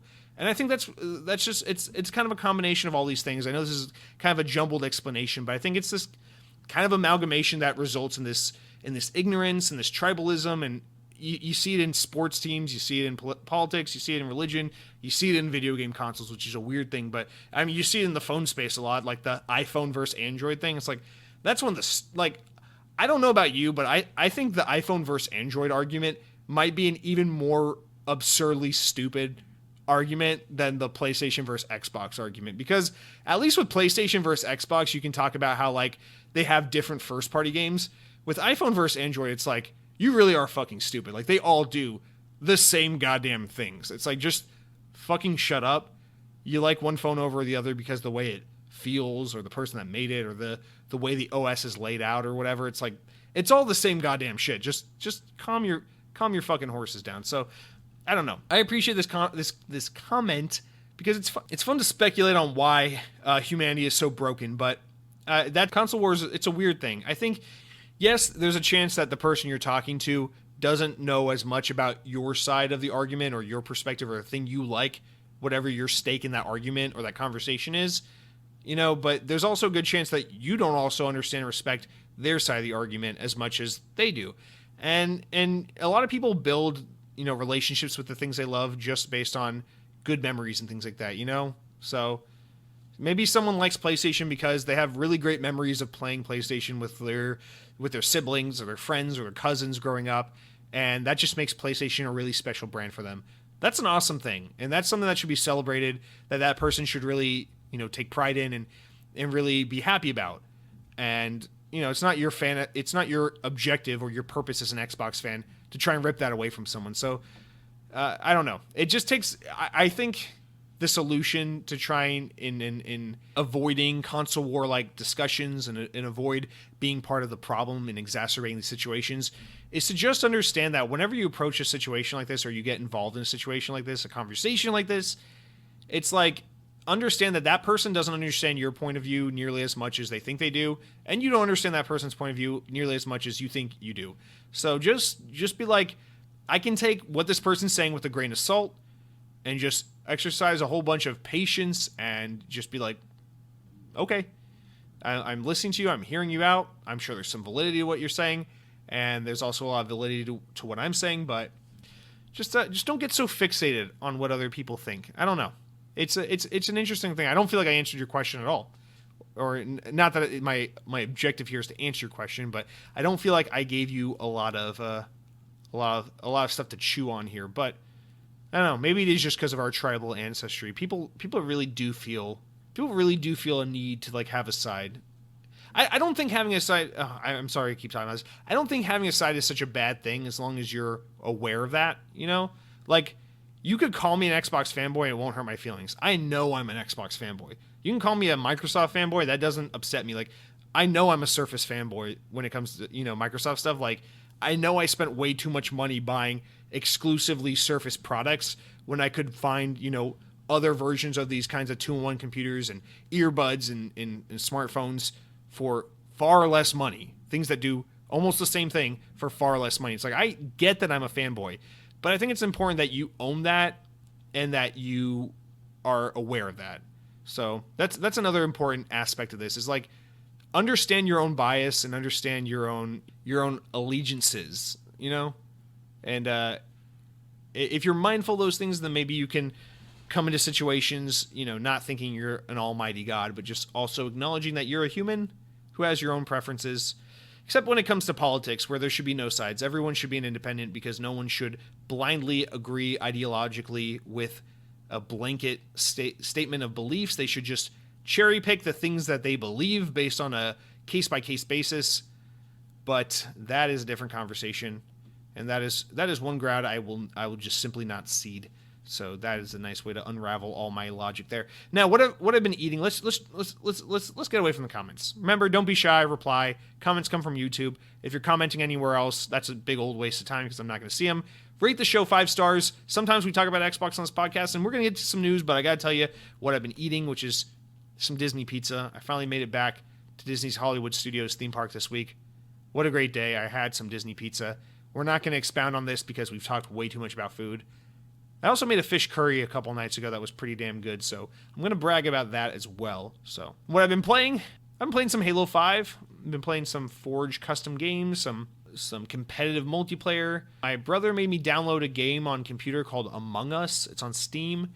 It is a cute little multiplayer game where everyone is on the ship and they have to do these objectives, and 2 people randomly get chosen every round to be the killers, and your objective as a killer is to murder the other team without being found out as the murderer, and the objective of the other side is to do the tasks before the murderer kills you all. So I like that game because I like to not play it seriously and then tell everyone I'm the murderer when I'm the murderer, and also try to blame other people for things they didn't do. And I pissed off a lot of people playing that this weekend, and that was fun. I played some Battletoads, as we talked about earlier. But that's going to do it for all of that non-related news stuff. Guys, we're an hour and 75 minutes in. They've made 4 more Lord of the Rings movies, director cut versions in the time that's taken me to get to this point, but we finally made it to the news for the week. So guys, without further ado, let's talk about some Xbox. All right, our first story this week, it comes from Xbox Wire, and it's in regards to that new Xbox Series X UX design, that user experience. For those of you who aren't familiar with the term UX, you got a fresh and streamlined approach, according to this headline, where, yeah, if you haven't seen it, it's been all over the Twitter universe. It's on Xbox Wire. You can see videos of it on YouTube. But the new user experience for Xbox or Series X has been teased. It looks pretty nice. From the home screen, it kind of looks similar to what we have right now. But, you know, like the blockier kind of applications and options have gotten more like rounded corners now. So it looks a little softer, a little more modern. But there's also a lot more under the hood. So let's jump into some of the big things that were updated. So the Xbox Wire kind of breaks it down by point. So they simplified the guide. So when you hit the guide button, you'll have kind of your more bare essential items. So it'll be easier to kind of navigate things and load into different things. So everything looks a little smaller, a little more condensed, and a little more streamlined there. Now, as far as the landing page, they've kind of cleaned up the dashboard a little bit. It looks like there's some fewer ads, but still ads. It looks like there's just one ad now, and that the rest of it is just like your games, your apps, and things like that as you kind of lay them out and as you organize that. But the next big thing is that the notifications and the inbox tab has kind of been redone, which is really nice because I feel like this has been kind of a mess as of late. But the August update will include a new notifications inbox, which puts your game invites, alerts, messages, and everything all in one single feed, which I'm really happy about because I've noticed that like whenever I get notifications about like someone followed you or like someone messaged you, a lot of that stuff just hasn't been making its way to like my attention. I just haven't been noticing it for some reason. So to put that like in the same place where you're getting your party chat invites, that's good. Kind of keeps all those notifications in one place saying, hey, this is the shit that you need to take notice of. People are trying to talk to you, dumb idiot. Party chats are also getting updated here. So now you'll be able to this is the big one here. You'll be able to adjust the volume of everyone in your party. So like if someone's speaking really quiet and someone's speaking really loud in your party, you can click on the individual people in your party and adjust their volumes to kind of balance out all the sound coming in, which is a huge one. The activity feed's also getting a bit of an overhaul here, where they're going to put a lot more like shared content stuff rather than just kind of inundating you with community pages and club updates and things like that. So it'll be a little more about, you know, shared content and less about like update notification things and news related stuff.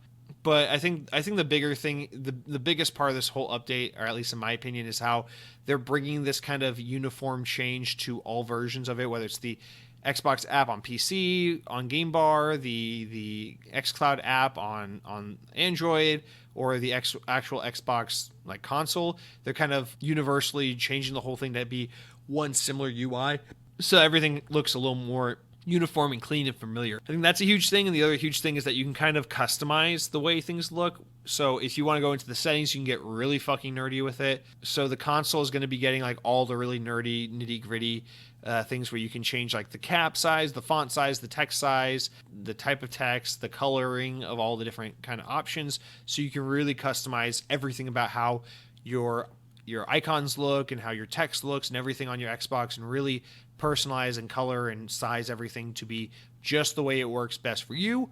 So that's actually something I'm really excited about, because that's what I love about Windows 10. It's just kind of making everything dark mode themed and adding purple accents to everything. So that's something I'm really excited to do on Xbox. I'm actually super excited about that for no reason, but that to me is the biggest thing they're doing here. And then of course, on top of all that, it's that everything is speeding up and going to be a lot less intensive on the OS and just be a snappier, faster, cleaner OS overall, that Windows 10 experience on console. So they're calling it the August update because it's starting to roll out now, but this is a look at what you'll be seeing on your Xbox Series X when it comes out later this fall. So you'll start seeing a lot of this shit roll out throughout the month of August, and a lot of insiders are already getting these features and some of these changes as early as this week. So you may have already noticed some of these things happening. Now, this isn't like a big let's divulge what this means, but I do think it's just kind of crazy to think that like for the first time there's going to be a new console, and it's not going to be like, oh, let's turn it on for the first time and see how it looks different. It's going to be like, wow, it looks exactly like my other Xbox, because it's all the same thing, just kind of uniformly updating and changing. So, I mean, that's a cool thing that's part of this move to make Xbox less of a generation thing and more of a all-inclusive platform where no matter where you're playing, it's always the same. But it's weird to think that basically the way my Xbox One looks, in October is how my Xbox Series X is going to look like when I finally get it in November, assuming that November actually comes and the thing actually comes out, because we still don't have a release date or a price. But I'm confident that something's going to be announced soon. Now, we'll get into it later in the news. Call of Duty Black Ops Cold War got a release date this week, and it's November 13th. Yakuza Like a Dragon's November 13th. A lot of games are November 13th, guys. Look at that date. That is either going to be the release date of the Xbox Series X or within a week of the release date. I'm telling you, that thing's coming out second, third week of November. Mark my goddamn words. So still pretty confident in that. So that's going to do it for our new UX overhaul. Now our first big news story of the week comes from IGN. I was pretty busy this week, so I did a lot of copying and pasting from IGN here. So their article reads, Microsoft has tapped top talent from Bungie and Crystal Dynamics to join their mysterious quadruple A studio, The Initiative. Among the 16 new hires revealed on LinkedIn by studio head Daryl Gallagher, we can see that the Shadow of the Tomb Raider and Marvel's Avengers director, Remy Lacoste, has made the jump to The Initiative to work as an experiential director. Destiny 2 narrative lead Christine Thompson has also joined the studio in a lead writer position. We're yet to learn what the studio is working on, of course, but our latest clues arriving from Phil Spencer himself reveals that The Initiative is challenging themselves to do new things in new ways, whatever that means. So Microsoft has revealed that it's founded The Initiative in Santa Monica, blah, blah, blah, back in 2018, and this is just their kind of recap of what all that means. So this is actually a big deal that they're getting some big talent. First of all, they're getting Bungie talent. I'm not sure. Christine Thompson, I don't think she was at Bungie back in the Halo days. I think she's a Destiny 2 or a Destiny era Bungie employee. But the fact that they're they're getting Bungie talent back at Xbox is just kind of, for historic purposes, a big deal there. And the fact that they're getting someone who just recently worked on Marvel's Avengers coming, basically abandoning that project before it's even out to come over to The Initiative is also kind of a notable acquisition. But yeah, they're gobbling up talent left and right. I mean, this was, again, we talk about all the time with this studio. This was the point of putting them in Santa Monica, was strategically placing a quadruple A, as they call it, studio right smack dab in the middle of where all these other big studios are, so that you can kind of gobble up that really big talent and say, hey, this is our Naughty Dog. This is Microsoft using their money to buy up a studio that is creative and talented, so that they can have their Uncharted, their Last of Us, their God of War 2018, whatever it is that people are looking for, that the thing that Xbox so sorely needs. But also, the more I see stuff like this, the more I'm also convinced it's yeah, that Perfect Dark remake or that Perfect Dark reboot is probably a thing, but there's no way that's what the initiative is working on. And actually, after that July Xbox event, having seen the way that most studios at Xbox are working on 2 or 3 projects at a time, I'm more convinced than ever before that the initiative is probably working on something bigger. Like they have a second project that's like their big main thing. It's some like ground up, brand new, groundbreaking IP. And then the Perfect Dark reboot thing is like what the B team is working on. And I'm kind of more convinced.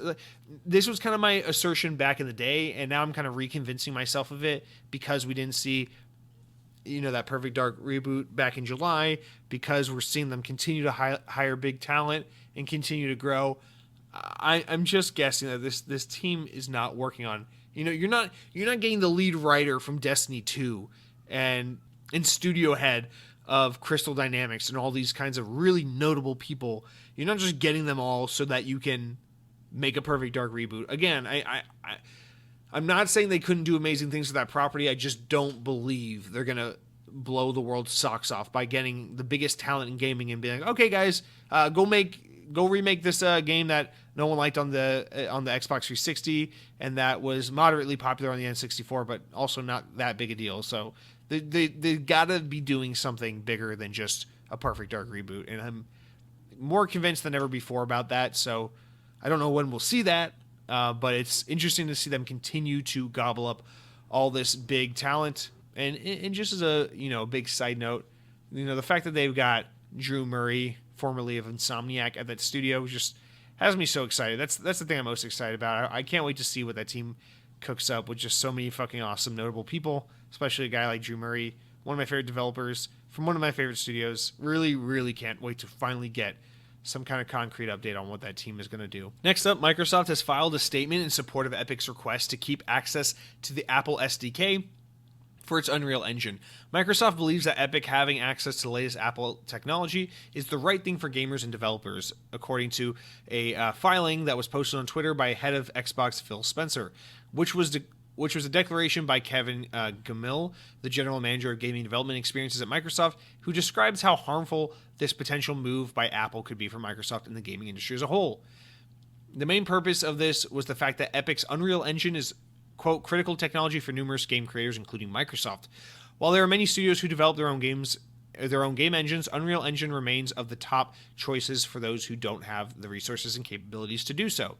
In Microsoft's view, there are a few other options for the game engines that offer as many functionalities and as Unreal Engine across multiple platforms do, including on iOS. Furthermore, Microsoft has a, quote, enterprise-wide multi-year Unreal Engine license agreement and has invested significant resources in engineering time into working with and customizing Unreal Engine for its own games on PC, Xbox, and mobile devices, including iOS. Now, this is the case for other developers in the gaming industry as well, and if Apple were to deny Epic access to Apple's SDK and other development tools, it would, quote, place Unreal Engine and those gaming creators that have built and are building and many built games at a substantial disadvantage. If this were to actually go through, many developers would have to choose between A, starting development all over again with new game engines, or B, abandoning the iOS and macOS platforms and ceasing development entirely. So this was a really interesting story that I feel like not enough people really commented on. I read this when it first broke, when Spencer tweeted it out, the filing post. I read the whole thing and immediately tweeted out about how annoyed I was getting by people who were just constantly shitting on Microsoft, saying you're on the wrong side of this battle. Listen, guys, what you think about, what Epic is doing to sue Apple right now and how Apple's responding, regardless of how you feel about that story, which is not an Xbox related story. We're not going to really get into that. Regardless of how you feel about that story, the whole Fortnite being pulled from Apple App Store and all that shit, that's a whole different story. I know it's related to this, but that's a different story. The fact of the matter here is Apple is now threatening Epic by saying, we're denying you access to our SDK, access from all Epic owned properties and licensees, access to our SDKs, to where, if someone's going to do something as simple as develop a game in Unreal Engine, the most popular and common engine ever, maybe with the rare exception of like Unity, but probably still Unreal's bigger than that. You're going to deny people who use that engine the ability to put their games on iOS and macOS because it is a property, it is an owned engine technology of Epic Games. That's catastrophic. And so obviously Microsoft wrote this appeal, this filing, as a way of saying, whoa, Microsoft has a lot invested in Unreal Engine because we use it for our games. We have a multi-year partnership with them. Like, if you say, apps developed with and developers who work in Unreal Engine have no place on iOS and macOS because, Epic's banned from Apple SDK, then it's not about fucking over Epic Games in particular, or even Microsoft, a big company that heavily relies on Unreal Engine. This is about how it fucks over all the indie developers. And so Microsoft, came out, and of course they're able in a nice PR way to be like, oh, we're looking out for the little guys as well as ourselves. Of course, this is 99% about Microsoft covering their own asses and trying to support themselves, but they're basically appealing to Apple, saying, guys, I know you got your shit going on right now. Please reconsider. This cannot happen. It's going to greatly affect Microsoft and greatly affect many, many developers. And even though, of course, this is Microsoft doing this not on behalf of their altruism, but in an effort to protect themselves, this really is also about, maybe not so much intentionally from Microsoft's perspective, but just in a general sense, it is about the smaller developers, the indie developers, the people who put their games on iOS. This is catastrophic to those people if this happens, because not only does it mean, oh, you were planning on making a game in Unreal and you're going to put that on iOS. Oh, too bad. You got to restart, or you got to think of a different engine or whatever. Like, that's already bad enough as is, but that's a whole different beast from what the bigger problem at large here is. That, if you're a developer who's like, I'm not owned by Epic Games, my game is just made in Unreal, and I'm a small developer who relies on the App Store in order to push my product and sell my game and everything, but my game was built in Unreal, now you're just totally shit out of luck, because Apple's gonna be like, sorry, you can't update your app anymore. You can't submit new updates and new versions of the app for certification. So I don't think they would forcibly remove apps that were made in Unreal Engine, or that games that were made in Unreal Engine from the App Store, but I think they would they'd ban Epic SDK, meaning that basically if you're working on an update for your game or optimizing your game for future Apple software and hardware, then basically you're shit out of luck, because it's like, nope, you got to re-release the game with a different engine, which is just an impossible ask. Because, yeah, that's fine. It's like, okay, well, my game will still be safe on Apple services, until like 3 years from now, when like you just have to update the game to support the newer iPhone or whatever. Eventually, this is going to force so many games and apps off the Apple ecosystem as a result of Apple basically just trying to force Epic's hand, twist their arm, and this is a really big deal. So, I mean, I tweeted out about this earlier this week. Like, there were so many people who were just basically shitting on Microsoft about this, saying like, oh man, you're on the wrong side of this argument, man. Epic's being such a dick. They're trying to use their Fortnite money to flex on Apple and to get them to do this. It's like, dude, from the perspective of a consumer, stop trying to pick a big giant to be on sides with. Stop trying to defend Microsoft or Apple or Epic or any of that shit. It's like, fuck all of that. It's like, what about all the many, many small developers that are going to get totally fucked over by this? And that's the bigger thing I'm concerned about here. So, I mean, I guess that's the less relevant part of the conversation to Xbox news. The bigger part is Microsoft, submitting this appeal and everything. But I mean, if you want to look at this solely through the eyes of Microsoft and how this affects the quote unquote Xbox ecosystem, then this is just one more nail in the coffin of you ever getting Project X Cloud on iOS. So this is a huge deal. It's crazy that this is heating up like it is. And now we know that this lawsuit is going to court, and that this is probably going to be fought over the next year or 3. So it's going to be a long time before we really see the end of this, which is unfortunate. But there's no telling how long Fortnite's not going to be on iOS. There's no telling how this is going to affect Microsoft. And unfortunately, there's no telling how this is going to affect all these smaller developers and app developers and game makers and everything with their products that are out on the iOS store that are actively being developed for iOS, or for future developers who want to make things in Unreal for iOS. So huge loss on all fronts there, but we'll have to keep our eyes out on that story. Finally, do you guys like some Call of Duty news? Finally. No teases, no rumors, just a full legitimate reveal. Call of Duty Black Ops Cold War finally been revealed, and it will come to Xbox One, PC on November 13th, with an Xbox Series X version coming later this holiday season. After numerous leaks, teases, and rumors, Activision today unveiled that Treyarch / Raven co-production inside of Call of Duty Warzone. That's how they announced it, was a mission inside of the Warzone mode on Call of Duty, which is pretty cool the way they do it. I actually saw a video of it. It was pretty neat shit. And the announcement featured the new campaign, multiplayer, and a zombies experience, which are and a continuation of Warzone, the very popular Battle Royale mode from Modern Warfare. Now, Black Ops Cold War will feature the following modes, according to Battle.net. A campaign, multiplayer, and zombies modes, with the campaign being described as Black Ops Cold War will drop fans into the depths of the Cold War's violent geopolitical battle of the early 1980s. Nothing is ever as it seems in a gripping single-player campaign, where players will come face-to-face with historical figures and hard truths as they battle around the globe through iconic locales as East Berlin, Vietnam, Turkey, Soviet KGB headquarters, and more. As for forwards and backwards upgrade support across generations, if you buy the standard edition on PS4, either digitally or physically, you will have the option to buy an upgrade of the PS5 version of the game. However, if you buy a physical, the disc will still need to be required, or will still require to be inserted in your PS5, even if you're playing the upgraded version. Now, I only mention that so that we can compare it to how it works on the Xbox. So for comparison's sake, just because this has been so interesting to see how the situation's been handled on the different consoles, on Xbox One, when you purchase the game, it cannot upgrade to the Series X version of the game if you buy the physical edition, just period.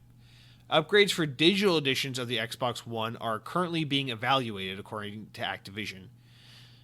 Both current-gen versions will be backwards compatible on the PS5 and Series X, whether you buy digital or physical, but if you wish to upgrade, that's where things become murkier. Meanwhile, for the next-gen versions, the PS5 Standard Edition includes only the PS5 version of the game, while the Series X version includes the Series X disc that can also be played on an Xbox One.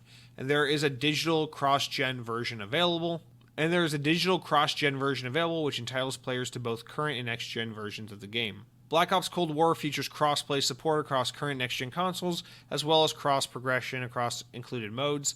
A battle pass will be available as well, offering free post-launch content, blah, blah, blah, zombies updates, all that shit.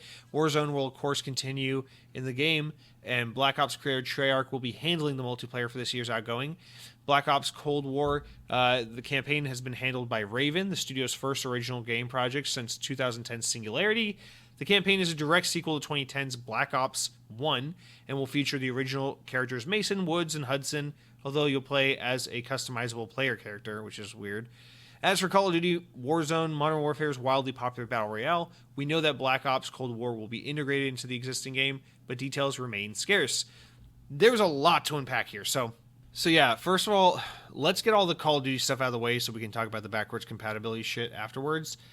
But the game being a direct sequel to Black Ops from 2010, I think is just kind of funny because it's like they made a Black Ops 2, 3, and 4, and none of those were sequels to Black Ops 1.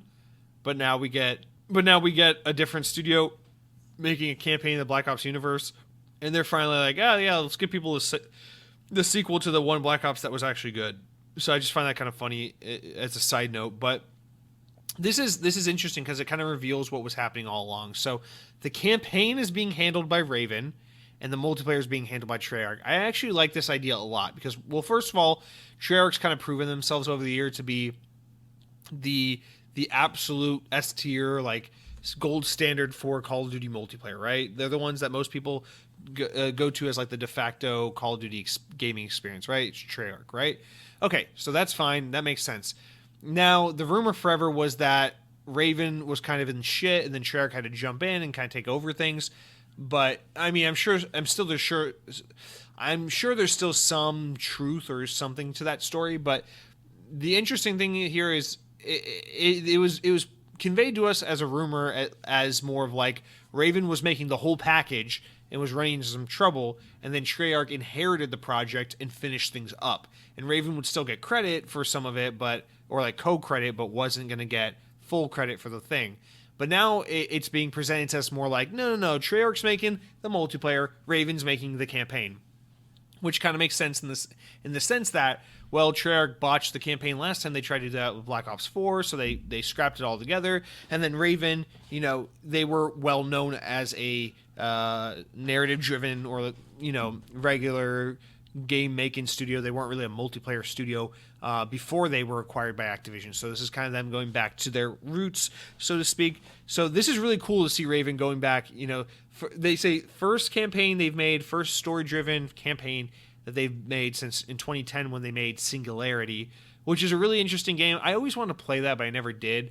But apparently that game was made without Activision's permission. Apparently they just kind of made a bunch of it and then we're like, hey, here's this thing we've been working on behind the scenes. It's like we're pretty far into it, and Activision was just like, well, fuck, we'll just publish it because you already made so much of it, might as well just put it out there. And then the game tanked anyway, so that's kind of a funny side story about that.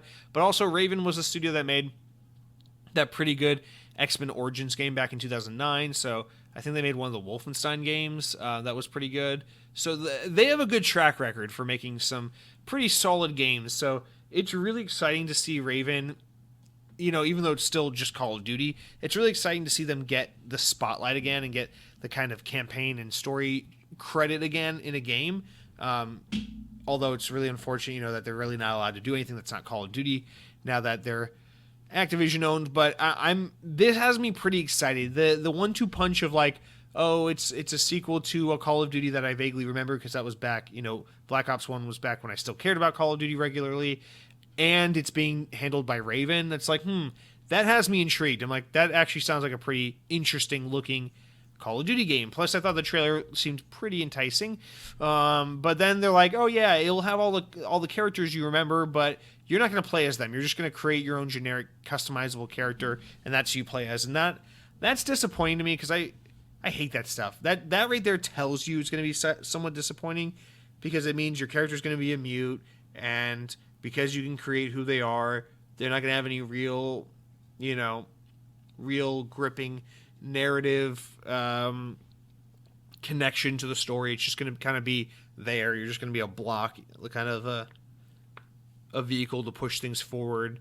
And so that's disappointing to me, but I'm still interested. I'm cautiously optimistic on this game. They said September 9th is when we'll get our multiplayer reveal, so we'll see more about the game pretty soon here. And then it's coming out November 13th. So finally we have some concrete information on Call of Duty. This is a little less concerning now. We've never seen a Call of Duty announced so late, so that's interesting. But I don't know. I think this surprisingly looks like one of the more interesting Call of Duties in recent history. Really excited to see how the campaign turns out of all things. Then, of course, we'll get more multiplayer and zombies and all that regular stuff. But yeah, this is I think this is one to continue to keep our eyes on. So far, it looks like they're making some right moves. Really hoping Raven puts out a solid campaign and that this actually ends up being a good Call of Duty, because it's a little sad. I don't wish for any game to tank or fail, and the lack of announcements about this game were just really concerning. So here's hoping that all the parties involved in making this game come to fruition are successful and able to put out a good product and please fans and keep their jobs by not botching Call of Duty. So there's that. The main thing we got to talk about here, though, this backwards compatibility upgrade jargon bullshit that they're doing here. So if you buy the physical version on Xbox, if you buy the game on Xbox One on November 13th, and then you get a Series X when it comes out a week later or whatever, you will not be able to access the Series X version. You'll just be able to play the Xbox One version on your Series X. That's what we're getting here. But if you buy the game digitally on your Xbox One, they say options are currently being evaluated, according to Activision, about upgrading you to the Series X version. So I don't see that as like a 2K thing where they're like, can we be greedy and double dip here and get more money out of this? I see this as like we still have the marketing deal with Sony, and they still want to make their version stand out more. The trailer said running on a PlayStation 5, and we know that the marketing deal with Sony for Call of Duty is still intact, as it has been since 2015 when Black Ops 3 came out. So my concern here is that, like a lot of other games we've seen before, there's the option for the digital version to just seamlessly give you the upgraded version, but Sony is doing one of those, hey, we need you to not make the Xbox version more enticing for upgrading, and as per our contract, as part of their their marketing thing, the benefits of buying the PlayStation version. Of course, it will do probably like some game mode or some map or some weapon will be exclusive to PlayStation for a year or something, and then the DLC will come to PlayStation for a while before it comes to Xbox. I'm sure they'll do all that mumbo jumbo, but this is one of those things where I'm like, I can't help but wonder if the reason why they don't have a concrete answer on why the digital edition on Xbox One doesn't automatically upgrade to the Series X version, if that has something to do with Sony being like, hey, per our agreement, our marketing agreement for Call of Duty to be with PlayStation, you cannot make the Xbox version of the game more enticing to the consumer, meaning you can't give the Xbox consumer, a feature or an incentive that makes the Xbox version appear better than the PlayStation version, because per our agreement and our contract, Call of Duty has to have advantages on the PlayStation not found on Xbox. And that's what I'm worried about, because what you see on the PlayStation version is that if you buy digital or physical, you have an option to buy the upgraded version to PS5, but you don't have like this whole automatic free upgrade. It really upsets me that I can't remember what the specific game was, but we saw a different game that had like an exact identical situation to this. So my concern is that with PlayStation, it's more a matter of can't than won't. Like, a PS4 game can't just easily be upgraded to a PS5 version like that because of how Sony's playing with the rules of forwards and backwards compatibility. But with Xbox trying to really push smart delivery and try to make things more consumer friendly with the Xbox Series X, I feel like this is one of those things where it's like Xbox would be all in on the if you buy it on the Xbox One, just make it a free upgrade to the Series X version when you play on the Series X. And Activision could be doing the whole do we want to monetize this? Let's hold off and think about it thing. Or was Activision going to play ball with what Microsoft wants, which is, just the free upgrade via smart delivery? Or was this Sony, per our contract with them and our marketing deal and everything, they said that the Xbox version can't yield any specific advantages that the PlayStation version doesn't have. So we're going to have to separate, the upgrade by a fee or a different version or some necessary purchase in order to keep everything on par, or to keep the Xbox version disadvantaged relative to the PlayStation version, to honor our contract. And that's what worries me here, is that we've entered a situation now where Sony can leverage their kind of marketing deals and their exclusivity and their we're the top dog kind of thing, where they get all these marketing deals and all these third-party deals, and use that to kind of fuck over some core aspects of what makes the Series X great, like a more powerful console and smart delivery and things like that.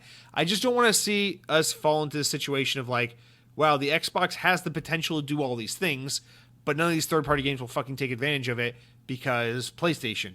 And that's what worries me here. So, I mean, it's too soon to really tell what's going on here, just because, we don't have Xbox Series X yet. We haven't really seen enough games come out yet to really understand the nature of how this works. So it's hard to say, is this a Activision thing? Is this a Sony thing? Is this a both parties thing? But my suspicion is the reason why, if you buy the digital version on your Xbox One, you don't automatically get a Series X upgrade, is because they have to honor a contract with Sony where the Xbox version is not entitled to any glaring benefits or advantages that the PlayStation version doesn't have. Otherwise, that would be a breach of their marketing kind of contract and partnership. So that's my concern there. I guess we'll just have to wait and see. We're still going to have to wait for an answer from Activision as to how they're going to handle that. Maybe they decide to adopt smart delivery and it all works out for the better, but this is concerning. This is the kind of shit I worry about, because it's one thing when you're like, oh, you get this skin on the PlayStation, this gun, and DLC packs come 4 weeks early on PlayStation. It's another thing when you're like, yeah, we're just going to rob you of this smart delivery feature that you would have otherwise gotten because PlayStation doesn't have a similar thing and we're not going to support that. And then our wrap-up stories, we got a couple quick ones here as we kind of get to the latter half of the news segments, I should say. Rocksteady, or finally this past weekend during the DC Comics fandom event panel, we learned finally about all these new DC games. So Rocksteady Studios, behind the Batman Arkham series, has finally announced their new game, Suicide Squad Kill the Justice League. We got a full trailer, everything. Well, not gameplay, but story and setting and all that. The trailer shows Harley Quinn, Captain Boomerang, Deadshot, and King Shark, and the game will be out sometime in 2022. Kind of a shocking release date considering their last game came out in 2015. As the name implies, Superman has become evil or something like that, as according to the trailer, and the Suicide Squad is tasked with killing the Justice League. The plot of Suicide Squad Kills the Justice League follows closely the plot of Suicide Squad, the comic books, and so readers of the comic series may be familiar with some of the overarching plot points. Set in the open world of Metropolis, each character has their own moveset and enhanced traversal abilities and can explore a dynamic open world of Metropolis along with a variety of weapons and customization skills to master. The game will be 1 to 4 players on co-op, and Rocksteady says it will be completely playable in single player with bots filling in the role for the other characters, or you can load in with friends for a 4-player squad. Furthermore, players will be able to jump in at any time, so start your game in single player and change to multiplayer in and out at any time, hop in, hop out, just like the Lego games. And then the game will only come to next-gen consoles. Being a 2022 release, only coming to PS5, Series X, and PC, so fuck off old consoles. A little surprising how late that game is coming out. The other one that was announced after years of teases, rumors, speculation, what have you, Batman Arkham Origins Studio, WB Games Montreal, has finally revealed their next game, and unsurprisingly, it's Dark Knight Returns. And unsurprisingly, it's a Batman game. WB Montreal's Batman game is officially announced, known as Gotham Knights, set for 2021 release for PS4, PS5, Xbox One, Series X, and PC, so current gen and next gen, and of course PC. The game will feature 2-player online co-op, 5 boroughs of Gotham City for players to explore, the ability to drive around via Batcycle, and an arsenal of combat gear that will grow as the game progresses. The debut trailer opened with a voiceover describing the disaster in Gotham City, with Bruce Wayne's body seemingly found in the rubble. Among the characters shown are Batgirl, Robin, Nightwing, and Red Hood, which I think is the guy that looks like Deadpool. Then they also have the trailer for this, which is coming out a little more imminently next year. So I like what they're doing here. I get what they're doing. They're trying to say, yeah, we're using these IPs effectively. You'll get some Batman next year, some Batman the next year, or like some DC this year and next year and the year after that. They probably have, there's always those Lego games, and then presumably we'll get another Injustice game in another 2 years or so. So I get what they're doing. They're harping big on this DC IP that WB has and kind of saying, like, here's the roadmap for what we're doing with DC games. It's kind of interesting because in a way it's like almost like DC has the gaming market the way that Marvel has the movie market. I mean, we'll see how Marvel's Avengers pans out, but it's just interesting to see how with WB and with these studios like Rocksteady, they've really managed to really add a lot of depth and quality and respect towards the DC superheroes in the gaming sphere. So anyway, the Suicide Squad game is really surprising just because it's like Rocksteady was so well known for like these more like Metroidvania, like kind of adventures, solo, single player narrative driven Batman game, and then they just slowly kept opening it up more and more with the sequels, and now they're just making an open world online co-op game that looks zany, and in a way it kind of looks like, I don't know, the trailer kind of looked like every modern game like Rage 2 or something, where it's like it's colorful, it's bombastic, it's it's like the characters are like blowing shit up and using bad words, and there's loud music, and it's just like I feel like we've seen so much of this like neon post-apocalyptic look thing, and it kind of has that. And I know that's kind of just the Suicide Squad look, but at the same time it kind of just felt tired knowing how much of the games industry kind of looks like this these days anyway. But I don't know, I find this weird that by the time the game comes out it'll have been 7 years since Rocksteady's last game. So like, what the actual hell were they doing?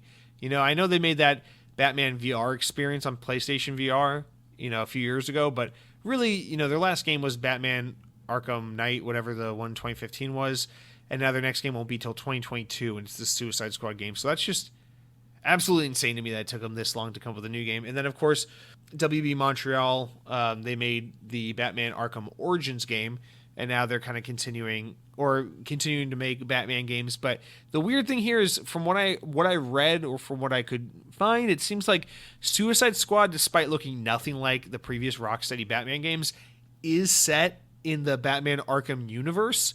But Gotham Knights despite the fact that WB Games Montreal has worked on a Batman Arkham game, even though it was like the spin-off or the Origins one. Their game Gotham Knights won't be set in the Batman Arkham universe. It's a new universe, so I feel like that's very confusing. Maybe a little bit true to the kind of setup we have going on with DC movies, where it's just kind of a clusterfuck of what's related and whether or not they're doing a cinematic universe or not. But yeah, it appears that the two universes are now separated. Rocksteady's continuing on with their universe they created, and WB Games Montreal is kind of doing their own universe, even though the art styles look pretty similar, and they are, to most people, they probably won't know the difference. But nonetheless, I don't know. It's hard. Again, it's hard. You guys know I'm not a big WB fan. I'm not a big DC fan. I'm not a big Batman fan. It's hard for me to see any of this and get excited, especially knowing how much of it is like, oh, it's co-op and open world. It's like, you're talking about like my least favorite properties and my least favorite types of games, and you're just mashing it all into one. So it's hard for me to get enthusiastic about it. Although I will say, I thought the Suicide Squad trailer looked fun. It looked kind of interesting. It looks at least well put together. I have high hopes that game is going to be, at the very least, pretty well received and popular. Gotham Knights, on the other hand, that looked a little more like tired and generic to me. I don't know. It just looked like more generic superhero shit. So I have no interest in it. I have a hard time feigning any kind of excitement whatsoever for that. But nonetheless, finally these games are out in the open. We know the names. We know what they look like. We know who's making them. We know an idea of when they're coming out, what platforms they're on. So finally these games are just, out in the open in some capacity. So let me ask you now that you see what WB Games Montreal is working on, what Rocksteady is working on, you want Xbox to buy this? You want this to be Xbox thing? I know a lot of you say yes. I don't know. This stuff just feels so... These are the kinds of games that I look at. I'm like, this feels like such a multi-platform thing. Like, this deserves to be everywhere. This shouldn't be locked to Xbox. I don't know, something like Batman, something like Spider-Man, something that is so universally loved. I feel like just deserves to be accessible on all platforms. And then our final story of the week here is a little not too deep, but just a little elaboration on what happened last week, which is in regards to that Control next gen upgrade debacle. So publisher 505 Games has released a blog post explaining why the base game of Control will not get the free next generation upgrade that, as we learned last week. So basically the new version, the Game of the Year Ultimate Edition, whatever they're coming out with, comes with a free upgrade to PS5 and Series X. But if you already own Control, not the Ultimate Edition, just the regular edition, you will not get a free upgrade to next gen versions. You will have to buy the Ultimate Edition to get that upgrade. So the publisher behind Remedy Entertainment's Control announced the Ultimate Edition last week, explaining how all of that worked. And after a lot of backlash, a lot of people kind of being pissed about this, they released a statement explaining that people who have purchased and supported the game will need to still buy the game again to play the next gen version, saying, quote, "The upgrade path we are offering is only possible when upgrading from the same version of the game." 505 said in a blog post that made on August 20th. They continue with, "As we are only doing additional development on Control Ultimate Edition on the next gen platforms, we are unfortunately unable to offer this upgrade path to all existing Control players." Now, 505 Games says that it understands how this might upset some players, and that players will still be able to play the 2019 edition on their new consoles, just not the next gen versions of them. Of course, referring to backwards compatibility features on the consoles. But their release continues to say, "To bring Control to next generation consoles in any form, we had to make some difficult decisions. And those came in the form of creating simplified Control Ultimate Edition products, a product plan which we have today. That we took a while responding does not mean that we have not been listening. We are sorry we couldn't meet everyone's expectations, and we hope that you will continue to support Control." Ultimately, they decided, after a lot of consideration, though, that it has been deemed difficult to upgrade its, quote, "current user base to the next gen with full parity across platforms with our year-old game," end quote. So this is a really awful quote, or this is a really awful explanation and excuse for what's happening. Personally, I think the best way they could have handled this, if they were going to go through with this decision anyway, the best thing they could have done would have just been to not say anything at all. Because this explanation basically just says, yeah, you caught us in our tracks, fuck you, we're doing it anyway. Because especially that last quote there where it says, difficult to upgrade its current users base to next generation with full parity across platforms. with our year-old game. It's like, first of all, you're drawing attention that the game is very new, being only a year old. Second of all, it's not difficult to upgrade. Listen, I'm not a game developer. I don't claim to know how these things work. But don't fucking tell me that it's like the Ultimate Edition has some extra special coding in it that makes it easy to upgrade to the next generation version, and the old version of the game is just like some old obsolete thing that they'd have to like crack into some old long lost code to be able to implement such an upgrade. It's like, that's all such massive bullshit. Like, everything about this just screams bullshit. And the fact that they even put that last part in there just tells you that, like, they're speaking out of their asses. Like, this so clearly could have been offered to people who already bought the game. This is a cheap way to get people to double dip because they're trying to get more money and more value out of the game. And if that's the case, more power to you. You have the liberty and the freedom to make that decision as a publisher. Whether or not that's consumer friendly and people will like it or agree with it is, up to the individual. But like, if that's what you're going to do, just own it. But what they're saying here in this explanation is basically just like, we're doing this anyway, but trust us, it's really a hard decision to make, and it's just not as easy as you think. It's like, no, I don't buy that for a fucking second. No one buys that for a second. No, like, that's such a bullshit excuse. They're clearly trying to section this off to get more money out of the game, and I just wish they either didn't say anything about it, or they were just like, hey, we're sorry some of you guys are disappointed. This is what it is. The game didn't meet our expectations sales-wise. We need to find a way to generate some more income off of it. Obviously, they can't say that, but, like, I don't know. This was just such a shitty way of saying, like, you caught us in our bullshit. Sorry, we're not going to change our ways. But whatever. If you needed some closure or an explanation as to why 505 made such a shitty decision with that upgrade edition and why you won't be able to get the upgrade for free even if you already bought the game, that is their half-assed explanation. So that's going to do it for all of our news stories this week, guys. Now, of course, we do have our important enough news stories important enough to make the podcast, but not important enough to warrant their own discussions, of which we only have a small handful this week. First one here is that Sega has announced that we'll be able to play the next Yakuza game, Yakuza Like a Dragon, when it releases on November 13th for Xbox One and Series X. Next, Cyberpunk 2077 will feature free DLC as well as paid expansions, as CD Projekt Red has revealed. And lastly, Crysis Remastered will now be arriving on PC via the Epic Games Store and Xbox One on September 18th. Releasing digitally for $30, the release follows the delay due to mixed reactions of leaked footage of the game. And that's going to do it for all of our wrap-up news. Now, guys, as you know, normally this next part is where we look at the Xbox Wire, we look at the new game drop for the week, and we judge the games based on nothing more but the name of the game and a screenshot. But for whatever reason, I just didn't. I checked 3 times. I couldn't find it. I don't think they released one on the Xbox Wire this week. I could be wrong. I could have missed it. But I checked 3 times. I could not find it. So I think there's just no drop this week. So with that said, I had to find a substitute. I had to find a replacement. We had to find something to make fun of. And I found this a perfect little number here where the article is titled Xbox Unveils 3 Spectacular Consoles Inspired by Wonder Woman 1984. So Xbox is doing this promotional thing for the new Wonder Woman movie. That's fine. I don't really give a shit.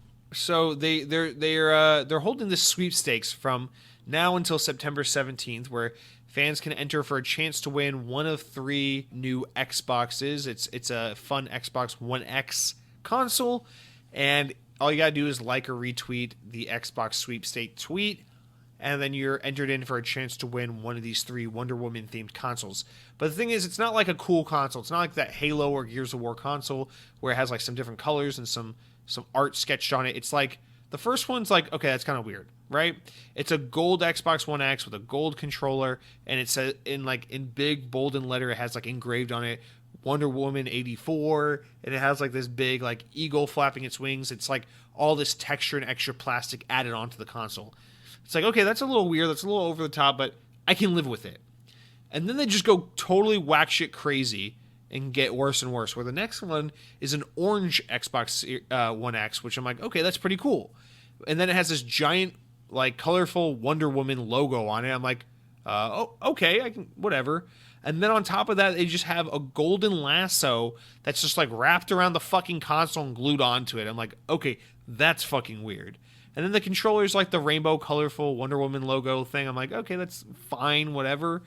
But then they completely lose all their shit and say, fuck it. We want the furries to stop playing PlayStation and to start playing Xbox. And so the third console is like this fucking snake skin Xbox One X with like studded spikes on it, like you would see on like a checkerboard studded belt from like some emo kid in 2007. And then the Wonder Woman logo in big chunky font taped onto the box. And then here's where it goes nuts. You get a fucking leopard or jaguar or cheetah pelt wrapped all around the console and glued onto this fucking thing.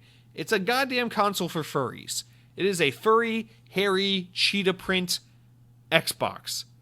In fact, it looks like it's just like the cheetah pelt is wrapped all around the vents. So it looks like this console probably just overheats and breaks on you, which is probably for the best. But like, what the actual fuck were they thinking to make this thing? And then the controller is like a cheetah print or leopard print, whatever it is, looking Xbox controller. So they're clearly marketing these consoles not towards Wonder Woman fans, but to sex fiends. You know, people who like to dress up in gold and in luxurious ways and show off their money and flaunt their money and then get fucked like that. Whatever. But then the second one, it's like, okay, well, you got a fucking lasso there where you like trying to tie people up and do some kinky ass shit. And then finally they're like, oh, a furry console made for furries. It's like they're trying to market these Xboxes towards sexual deviance. And I don't know how I feel about it. But it's there. It's real. We can't stop it.